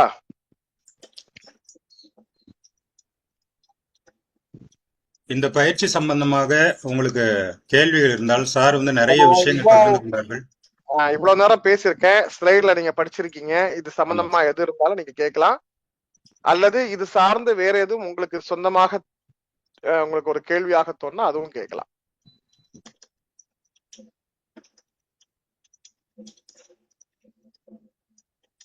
ஒரே ஒரு நிமிஷம். இப்ப நான் அன்மியூட் போட்டுறேன். ஒரே ஒரு நிமிஷம். ஓகே, அன்மியூட் பண்ணிட்டா நீங்க அன்மியூட் பண்ணிட்டு பேசுங்க. Good afternoon sir. பேசு. பிரபாகரன் சார். சார் நல்லா இருக்கீங்களா? நல்லா இருக்கும், சொல்லுங்க. லாஸ்ட் இயர் கூட உங்களோட மகன் வந்து படிச்சான் சார். Okay okay sir. இப்போ என்ன டவுட்னா 10th வந்து முடிச்சிட்டாரு சார் தம்பி. இப்போ மேக்ஸ் வந்து நல்லா போடுவான் சார், 90 above எப்படியும் எடுப்பேமா அந்த அளவுக்கு நல்லா மேக்ஸ் போடுவான். இப்போ மேக்ஸ்ல இன்ட்ரெஸ்ட் இருக்கு, பிளஸ் வந்து நீங்க சொன்ன மாதிரி அந்த சொல்யூஷன் கெப்பாசிட்டி, டெவலப்மெண்ட் கெப்பாசிட்டி இருக்கு சார். இப்போ இன்ஜினியரிங் ஃபீல்டு தான் போகணும்னு சொல்லிட்டு எனக்கு ஆசை. இப்போ என்ன குரூப் எடுக்கலாம் நம்ம, அதை பத்தியும் சொல்லுங்க. அதுக்கப்புறம் வந்துட்டு இப்போ கவர்மெண்ட் காலேஜ் கிடைக்கிறதுக்கு வந்து ஜேஇ எக்ஸாம் அட்டன் பண்ணா அந்த காலேஜ் கிடைக்கிறதுக்கு என்ன ஐஐடி கோச்சிங் போகணுமா சார்? எது போனா பெஸ்ட்? ஆன்லைன்ல நிறைய வருது, எதை நம்ம சூஸ் ஓகே பண்ணலாம்? அந்த மாதிரி சொல்லுங்க சார். ஓகே இப்ப வந்து சொல்யூஷன் கெப்பாசிட்டி இருக்கு, கிரியேட்டிவ் கெப்பாசிட்டி இருக்கு, மேக்ஸ்ல நல்ல இன்டெலிஜென்டா இருக்காரு அப்படின்னா அவர் இன்ஜினியரிங் போகலாம் அப்படிங்கறதுல மாற்று கருத்து இல்ல. ஆனா இன்ஜினியரிங் அப்படிங்கிறது ஒரு சப்ஜெக்ட் இல்ல இல்லையா? இன்ஜினியரிங்ல அவர் நான் இப்ப சொன்னது மாதிரி அவர் வந்து எந்த துறையை தேர்ந்தெடுக்கணுங்கிறதுல முக்கியமான கான்சென்ட்ரேட் இருக்கு. அவர் வந்து நாம சொன்னது மாதிரி ஒரு பில்டிங்கை பார்த்தவொடனே ரசிக்கிறாரு, அவருக்கு எங்க போகணும்னு முதல்ல சொல்றாரு, அவருக்கு என்ன ஸ்டடி இருக்குங்கிறது முதல்ல முக்கியமான கேள்வி. அந்த கேள்விக்கு பிறகுதான் நாம அவர் சொல்லக்கூடியதெல்லாம் நான் சொன்ன இந்த விஷயத்தெல்லாம் நீங்க ஆராய்ச்சி பண்ணணும். உண்மையிலேயே ஒரு ஒரு ஒரு வீட்டுல ஒரு கடிகாரம் ஓடலைன்னா அதை கலத்தி பார்க்கக்கூடிய ஒரு தன்மை அவன்கிட்ட இருக்கு. ஒரு பேட்டரி சேஞ்ச் பண்ணி போடுற விஷயத்துல இருந்து ஆரம்பிச்சு அது ஏதோ ஓடுமாங்கிறது, ஓடலைங்கிறது ரெண்டாவது விஷயம், ஆனா திரும்ப அது ஓடுமாங்கிறதுக்கு முயற்சி பண்றான் பாருங்க. இந்த முயற்சி இருந்தா அவன் இது மாதிரி மெக்கானிசத்துக்கு பொருத்தமான. சோ அப்ப இதே மாதிரி அவன் எந்த ஃபீல்டுக்கு போகணும்னு ஆசைப்படுறாரு. இன்ஜினியரிங்கிறது மாற்று இல்லை, ஆனா அதுல சாப்ட்வேருக்கு போகணும்னு நினைக்கிறாரு அப்படின்னா சாப்ட்வேர் மெக்கட்ரானிக்ஸ் அந்த மாதிரி சொல்றானே சார். மெக்கட்ரானிக்ஸ் நல்ல சாய்ஸா? இல்ல அதுதான் கேக்குறேன். இப்ப மெக்கட்ரானிக்ஸ் பத்தி அவருடைய நாலேஜ் என்ன, அதுதான் நம்ம கேக்குறோம். இப்ப அதுல என்ன படிப்பு எல்லாம் இருக்கு, அதுல என்ன பேப்பர் இருக்கு, அந்த பேப்பர்ஸுக்கு நமக்கு வில்லிங்னஸ் இருக்காங்கிறத முதல்ல நீங்க ஆராய்ச்சி பண்ணணும். நீங்க அதுதான் நான் கேக்குறேன். நான் முதல்ல சொன்னேன், எந்த படிப்புமே மோசமான படிப்பு இல்ல. இது நல்ல சாய்ஸான்னு கேட்டா நான் நிச்சயமா நல்ல சாய்ஸ் தான் சொல்லுவேன். ஆனா என்னன்னா மெக்கட்ரானிக்ஸ் வந்து பாத்தீங்கன்னா மத்த கல்லூரிகள்ல கிடைக்கிற அளவுக்கு நிறைய காலேஜஸ்ல இல்ல. சோ கொஞ்சம் ஆப்பர்ச்சுனிட்டி உங்களுக்கு கம்மி. அதனால அதுக்கு தகுந்த மாதிரி உங்கள்ட்ட மார்க் இருக்கு, உங்களுக்கு கட் ஆஃப் வந்துரும்னா நீங்க மெக்கட்ரானிக் எய்ம் பண்ணலாம், மெக்கட்ரானிக்ல நீங்க அச்சீவ் பண்ணலாம். அதுல ஒண்ணும் இல்ல, நீங்க அது தாராளமா பயிர்க்கலாம். நல்ல வாய்ப்புள்ள கூடிய ஒரு துறை தான். ஆனா படிக்கிறதுக்கு முன்னால வெறும் மெக்கட்ரானிக் அப்படிங்கிற ஒரு பேசிக் நாலேஜ் மட்டும் இல்லாம, இன்னைக்குதான் எல்லா சாஃப்ட்வேர்ஸ் வந்துருச்சு, ஏஐ வந்துருச்சு, வெப்சைட்ஸ்ல எல்லாமே கிடைக்குது. சோ முன்னால மாதிரி வெறும் பாடத்துக்கு பேரை மட்டும் கேட்டுட்டு போகணும்னு இல்லை. இதுல என்னென்ன பேப்பர்ஸ் இருக்கு, என்னென்ன பண்ணணும், இதுல அசைன்மெண்ட்ஸ் என்ன இருக்கும், பிராக்டிக்கல் போர்ஷன்ஸ் என்ன இருக்கும் அப்படிங்கறதெல்லாம் தெரிஞ்சுக்கிட்டு அதே மாதிரி அதுக்கு அடுத்த பிஜி லெவலுக்கு நம்ம கண்டினியூ, நம்ம படிக்கிறது +2 தான், ஆனா அதை முடிச்சுட்டு பிஜிக்கு போறதா இருந்தா பிஜினுடைய ஆப்பர்ச்சுனிட்டி எப்படி இருக்கு தமிழ்நாட்டுல, நம்மளால நம்முடைய பொருளாதார சூழலுக்கு இது பொருத்தமா இருக்குமா, செலவினங்கள் விஷயங்கள் இருக்கு அதுக்கு பொருத்தமா இருக்குமா, ஒருவேளை தமிழ்நாட்டுல ஆப்பர்ச்சுனிட்டி கம்மியா இருந்தா வெளியில போய் படிக்கிற அளவுக்கு நமக்கு சூழல் இருக்கா, இல்ல வெறும் யூஜி லெவல வச்சுக்கிட்டு நம்மளால அடுத்த கட்டத்துக்கு போயிட முடியுமா, இதெல்லாம் நீங்க கேள்விகளா வச்சு அது எல்லாத்துக்கும் வெரிஃபை பண்ணி பதில் பார்த்ததுக்கு பிறகுதான் நீங்க ஒரு குரூப் இந்த மாதிரி ரேர் குரூப் எடுக்கும்போது நீங்க ட்ரை பண்ணணும். இப்ப மெக்கட்ரானிக் எல்லா காலேஜ்லயும் இருக்கு, எல்லா சிட்டிஸ்லயும் இருக்கு, இப்போ கம்ப்யூட்டர் சயின்ஸ் மாதிரி அத்தனை கல்லூரிகள்ல இருக்குன்னா ஓகே. சோ இது மாதிரி கொஞ்சம் ரேரா இருக்கும் போது உங்களுக்கு மேற்படிப்பு பத்தி யோசிக்கணும், அதை பயன்படுத்தக்கூடிய ஆப்ஷன் நமக்கு இருக்கான்னு பார்க்கணும், செலவினங்கள் விஷயங்கள் இருக்கான்னு பார்க்கணும். இதெல்லாம் வாய்க்கிற பட்சத்துல நீங்க தாராளமா எடுத்துக்கலாம். Okay sir. அப்ப என்ன குரூப் சார் எடுத்து? சார் கம்ப்யூட்டர் சயின்ஸ் தான் எடுக்கணுமா சார் அடுத்த குரூப் இன்ஜினியரிங் ஃபீல்டுக்கு? இல்ல அதுதான் நான் சொல்றேன் உங்களுக்கு. இந்த இந்த ஃபீல்ட பொறுத்த வரைக்கும் இதுதான் தேர்வுன்னு இல்ல. நீங்க ஒவ்வொரு சப்ஜெக்டையும் நீங்க தனித்தனியா வகைப்படுத்தி பார்த்துட்டு, நான் மேல சொன்ன பாருங்க, அந்த மேல சொன்ன இந்த பொருத்தங்கள் அனைத்தும் உங்க பிள்ளைக்கு இருக்குதாங்கிறத செக் பண்ணிட்டு இருக்கிற பட்சத்துல நீங்க அந்த குரூப்பை தாராளமா எடுத்துக்கலாம். நீங்க எப்பவுமே அந்த அந்த படிப்புக்கு வேலை கிடைக்குமா, அந்த படிப்புல நல்ல கம்பெனிக்கு போக முடியுமான்னு மட்டும் தான் பாக்கணுமே தவிர அந்த படிப்புக்கு நம்ம புள்ள ஃபிட்டா இருக்குமா அப்படிங்கறத நம்ம பாக்குறது இல்ல.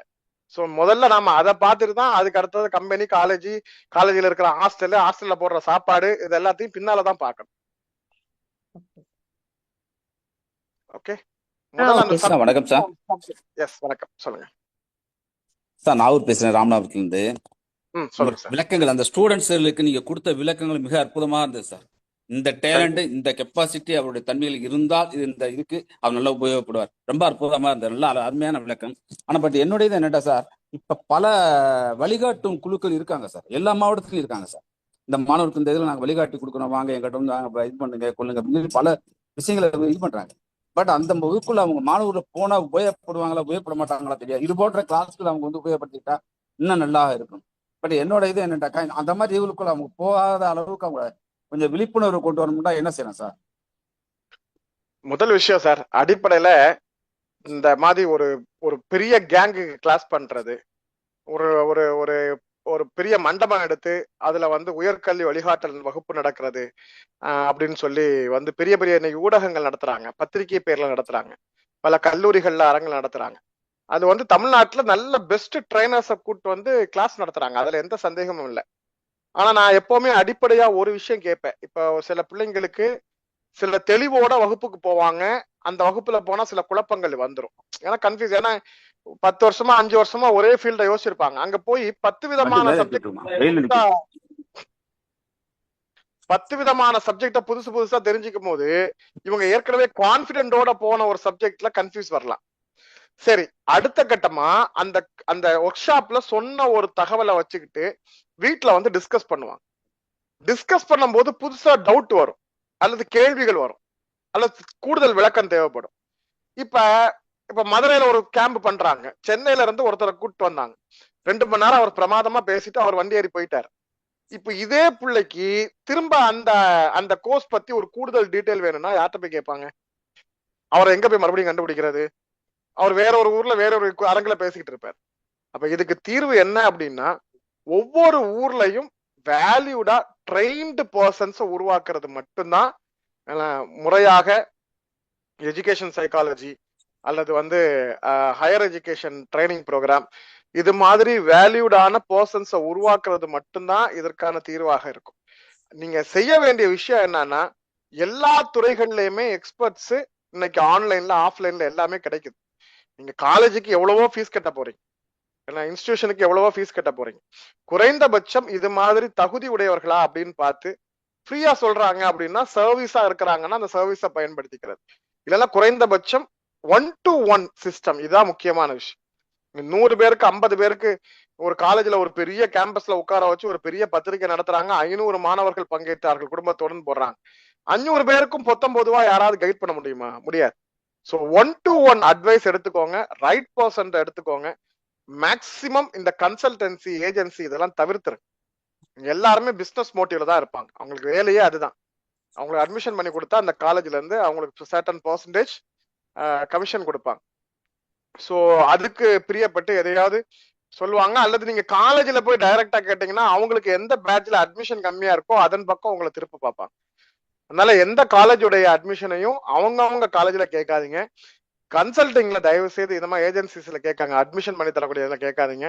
தொழில் முறையா இது செய்யாத உளவியல் ஆலோசகர்கள் இருக்காங்க. உளவியல் ஆலோசகர்னா சைக்காலஜிஸ்ட் இல்ல, கல்வி உளவியல் கற்றவர்கள் அல்லது ஹையர் எஜுகேஷனுக்கு வழிகாட்டக்கூடிய சைக்காலஜிஸ்ட் இருப்பாங்க, ட்ரைனர்ஸ் இருப்பாங்க, ஹையர் எஜுகேஷன் ட்ரைனர்ஸ்.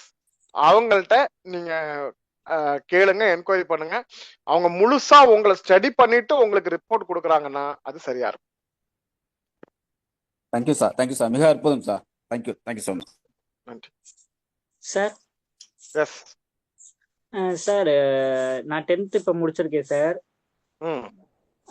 எனக்கு இந்த ஷார்ட் ஃபிலிம் டைரக்டிங் இந்த மாதிரி இதுல வந்து இன்ட்ரெஸ்ட் அதிகமா இருக்கு சார். இப்ப நான் என்ன குரூப் எடுக்கலாங்கிற ஒரு ஐடியா தர முடியுமா சார்? ரைட். இப்ப வந்து உங்களுடைய ஃபியூச்சர் கிரியேட்டிவிட்டியில தான் போக போகுது, படைப்பாற்றல தான் போக போகுது, அப்படிதானே?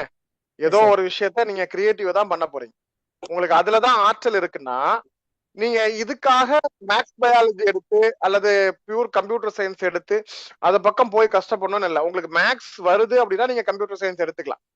ஏன்னா நீங்க எந்த ஃபீல்டுக்கு போறதா இருந்தாலும் கம்ப்யூட்டர் பேசிக் ரொம்ப அவசியம்.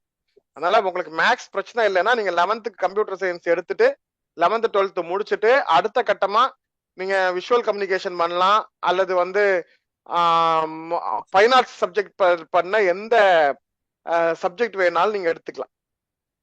நீங்க ஜேர்னலிசம் பண்ணாலும் ஓகே, நீங்க short film, cinema field, camera, lighting, editing இதை மாதிரி இருந்தா நீங்க தாராளமா விஷுவல் கம்யூனிகேஷன் பண்ணலாம். ஆனா தமிழ்நாட்டுல விஷுவல் கம்யூனிகேஷன் கோர்ஸ் எடுக்கிறதுக்கு முன்னால எந்த இன்ஸ்டிடியூட்ல படிக்கிறீங்கிறது ரொம்ப முக்கியம். ஏன்னா எல்லா காலேஜுமே லயோலா காலேஜ் மாதிரி எல்லா வாய்ப்பும் உங்களுக்கு தரக்கூடிய கல்லூரியா இருக்காது. தமிழ்நாட்டுல நிறைய விஷுவல் கம்யூனிகேஷன் பண்ணக்கூடிய காலேஜஸ்ல அதற்கான முறையான லேப் கிடையாது, அதற்கான முறையான எக்யூப்மெண்ட்ஸ் கிடையாது, முறையான ஃபீல்டு வித் அகாடமிக் எக்ஸ்பீரியன்ஸ் உள்ள டீச்சிங் ஃபேக்கல்டிஸ் கிடையாது. அதனால இதுல நிறைய கல்லூரியில விஷுவல் கம்யூனிகேஷன் இருக்கு, ஆனா அதுக்கான சரியான ஃபேக்கல்டி இருக்காங்களா, நல்ல லேப் ஃபெசிலிட்டிஸ் இருக்கா? நீங்க வந்து விஷுவல் கம்யூனிகேஷன் பண்ணக்கூடிய காலேஜஸ்ல நல்ல கல்லூரியாக இருந்தால் அந்த கல்லூரியில இருந்து உங்களை மாதிரி ஆர்வம் உள்ள ஒரு 10 டீம் இந்நேரம் அந்த கல்லூரி சார்பில் ஷார்ட் பிலிம்ஸ் யூடியூப்ல போட்டிருப்பாங்க, கிரியேட்டிவா போட்டிருப்பாங்க. நீங்க இன்டர் காலேஜ் காம்படிஷன்ஸ்ல அவங்க பார்ட்டிசிபேட் பண்ணிருப்பாங்க. இதுக்கான ரெக்கார்ட்ஸ் எல்லாமே உங்களுக்கு சோசியல் மீடியாஸ்லயே கிடைக்கும். அப்ப அது மாதிரி எந்த காலேஜ் டீம் ஒர்க் பண்றாங்க, நீங்க நிறைய போடுறாங்க, நிறைய போஸ்ட் பண்ண. ஏன்னா இன்னைக்கெல்லாம் சோசியல் மீடியால அந்த ஸ்டூடெண்ட்ஸ் கம்பல்சரி அவங்க அவங்களுடைய படைப்பாற்றல போடுவாங்க, அது இல்லாம யாரும் பத்திரப்படுத்தி வைக்க மாட்டாங்க. அப்ப எந்த காலேஜ் அப்படிங்கறத ரொம்ப தெளிவா நீங்க தேர்ந்தெடுக்கணும். காலேஜ் கிடைக்குதுங்கிறதுக்காக அங்க போய் சேரக்கூடாது. நிறைய காலேஜ் விஷுவல் கம்யூனிகேஷன் நடத்துறாங்க, ஆனா போதுமான ஃபெசிலிட்டி இல்ல, போதுமான நாலேஜபிள் டீச்சர்ஸ் அங்க கிடையாது. சோ அதனால நீங்க அதை கன்ஃபார்ம் பண்ணிட்டு ஜாயின் பண்ணுங்க. Thank you sir. Thanks sir. Sir computer science இல்லைன்னா வேற என்ன குரூப் சார் எடுக்கலாம்? நான் மேல சொன்னேன் பாருங்க, இதுல எந்த ஆர்வம் உங்களுக்கு இருக்குங்கிறத பொறுத்துட்டு நீங்க எடுத்துக்கலாம். ஜஸ்ட் நீங்க ஒரு +1 +2 கிராஸ் பண்ணி போகணும்னு நினைச்சீங்கன்னா நீங்க காமர்ஸ் கம்ப்யூட்டர் எடுத்துக்கலாம். ஏதாவது ஒரு கோர்ஸ் நீங்க முடிச்சா போதுன்னா நீங்க அக்ரிகல்ச்சர் எடுத்துக்கலாம். இது மாதிரி உங்களுக்கு ஆர்வம் அதுல இருந்தா நீங்க அதை எடுத்துக்கலாம். மேக்ஸ் பயாலஜி பக்கம் நீங்க போக வேண்டியது இல்லை, அங்க உங்களுக்கு வேலையே இல்லை. Okay sir. Thank you sir. Pure science எடுத்தாலும் ஓகே தான், நீங்க கோர்ஸ் கம்ப்ளீட் பண்ணிட்டு போனா போதும். அப்படி இன்னொரு விஷயம் மைண்ட்ல வச்சுக்கணும். ஒருவேளை நாம இந்த +2 முடிச்சதுக்கு பிறகு நமக்கு ஒரு மைண்ட் சேஞ்ச் வரும் அப்படின்னா நம்ம செகண்ட் ஆப்ஷன் என்ன வைப்போம், இது ஒரு கேள்வி இல்லையா? இப்ப நீங்க சினிமா ஃபீல்டுக்கு தான் போகணும்னு முடிவு பண்றீங்க, ப்ரொடக்ஷனுக்கு தான் போகணும்னு முடிவு பண்றீங்க. ஒருவேளை இது இல்லைன்னா அடுத்தது உங்களுடைய சாய்ஸ் என்னவா இருக்கும்? சார் அக்கவுண்ட்ஸ் இந்த மாதிரி கணக்கு வழக்கு. அப்போ அதை விட்டுருங்க, அப்ப காமர்ஸ் எடுத்துருங்க 11th, அவ்வளவுதான். நீங்க நினைச்ச ஃபீல்டுக்கு போலாம். ஒருவேளை இல்லைன்னா இந்த மாதிரி காமர்ஸ் பிகாமோ பிபிஏயோ இது மாதிரி போய் நீங்க அட்மினிஸ்ட்ரேஷன் லெவலுக்கு போகலாம். Okay sir. Thank you sir. Thank you sir. Very very இத கேளுடா, ஏன்டா கேட்க மாட்டேங்கிற? சொல்லுங்கம்மா, நீங்களே கேளுங்க. அன்மியூட்ல தான் இருக்கு, நீங்களே கேட்கலாம். அன்மியூட்ல தான் இருக்கு. ஏன் அவங்கள கேட்க சொல்றீங்க? நீங்களே கேளுங்க. அவர்தான் கேட்க மாட்டேங்கிறாருல.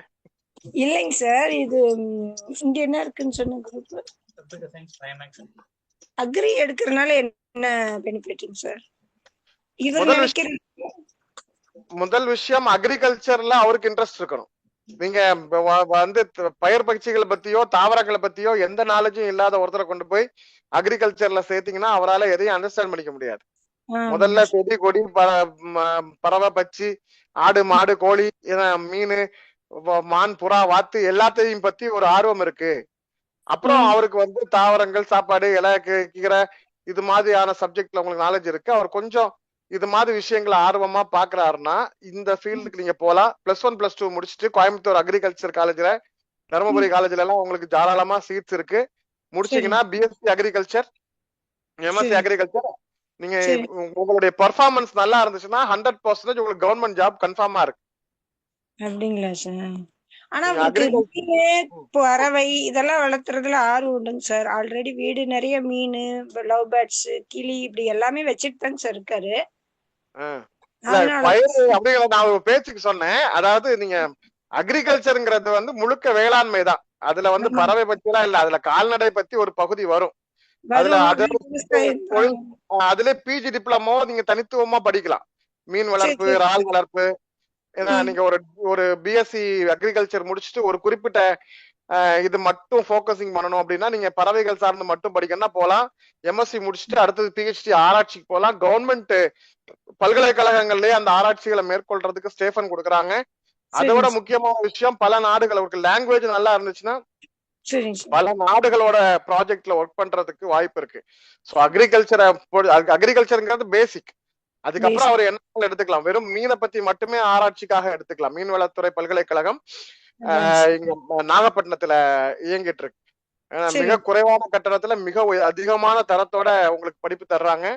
அது வந்து ஒன்லி மீனை மட்டும் போக்கஸ் பண்ணக்கூடியது. நீங்க அக்ரிகல்ச்சர் இல்ல அப்படின்னா நீங்க மீன்வள பல்கலைக்கழகத்துல ஜாயின் பண்ணி ஒன்லி மீன் பத்தி, மீன், இறால், கடல் சார்ந்த கடல் வளம் ஆராய்ச்சி இது மாதிரியான பணிகளுக்குள்ள போனீங்கன்னா இன்னும் நிறைய ஆப்பர்ச்சுனிட்டி இருக்கு. அது பெரிய லெவல்ல அச்சீவ் பண்றதுக்கான வாய்ப்புகள்.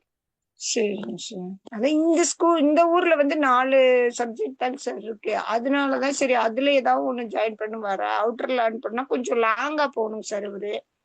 ரைட், இருக்கிற இடத்துல கிடைக்கிற படிப்பை எடுத்துக்கோங்க. அதுக்கப்புறம் டிகிரிய வந்து நீங்க அதற்கு தகுந்த மாதிரி பக்கத்திலேயே நீங்க எங்கேயாவது ஒரு கல்லூரியில அதிக செலவு இல்லாம படிச்சுக்கலாம். நீங்க சரிங்க சார். இப்ப +2 படிக்கும் போதே, டிகிரி படிக்கும் போதே பிஜி, ம். போஸ்ட் டிகிரி, பிஜி முதுகலை பட்டம் வந்து ஒரு சரி. வேல்யூபிளான இன்ஸ்டிடியூட்ல படிக்கிறதுக்கு தயாராகும். அதுக்கு 3 சரி. வருஷம் 5 வருஷம் இங்க கம்மியா செலவு பண்ணா போதும். பக்கத்துல இருக்கிற எய்டட் காலேஜ், கவர்மெண்ட் காலேஜ் என்ன இருக்கோ அதுல சரிங்க. பொறுப்பா போய் பொறுப்பா படிச்சு முடிச்சுட்டு படிக்கிற சரிங்க. காலத்திலேயே அடுத்தது நம்முடைய ஏம் வந்து ஐஐடி, ஐஐஎம், அதுக்கு ம். 3 வருஷமா ப்ரிப்பேர் ஆகுறேன். யூஜி முடிச்ச கையோட போய் பிஜி ஓகே. அங்க படிக்கணும் அப்படிங்கறத மட்டும் டார்கெட்ல மைண்ட்ல வச்சுட்டு போனார்னா இந்த 3 சரிங்க. வருஷம் அதற்காக ப்ரிப்பேர் ஆகும்போது அவருக்கு பெரிய சரிங்க. அளவுல பலன் கிடைக்கும். சோ நீங்க சரி. பிஜி படிப்பு தான், எந்த துறையை தேர்ந்தெடுத்தாலும் பிஜி படிப்பு தான் முக்கியமே தவிர நீங்க சரிங்க சார். யூஜிக்கே ஒட்டுமொத்த சொத்து செல்வாக்கையும் கொண்டு போய் கரைச்சிக்கிட்டு அப்புறம் ஆ. கிடைச்சதை வச்சு வாழ வைக்கிறது அப்படிங்கிறது சரியான வழிமுறை இல்ல. யூஜிக்கு சரிங்க. அதிகமா செலவே செய்ய வேண்டியது இல்ல. சரிங்க அவங்க சார். வாழ்ற ஊர்ல அவங்க பக்கத்துல இருக்கிற காலேஜ்ல அதிக சரிங்க செலவை சார். குறைச்சிட்டு எவ்வளவு செலவு குறைவா படிக்க வைக்க முடியுமோ அதை யூஜிய படிக்க வச்சுட்டு அந்த செலவை வந்து மிச்சம் முடிச்சு அதை கொண்டு போய் அதிக திறனுக்கு கொடுக்கலாம். அடிஷ்னலா சரிங்க. ஸ்கில்ஸ் கொடுக்கறது, இது மாதிரி ம். கோச்சிங் கொடுக்கறது, பிஜிக்கு என்ட்ரன்ஸுக்கு ப்ரிப்பேர் ஆகுறது.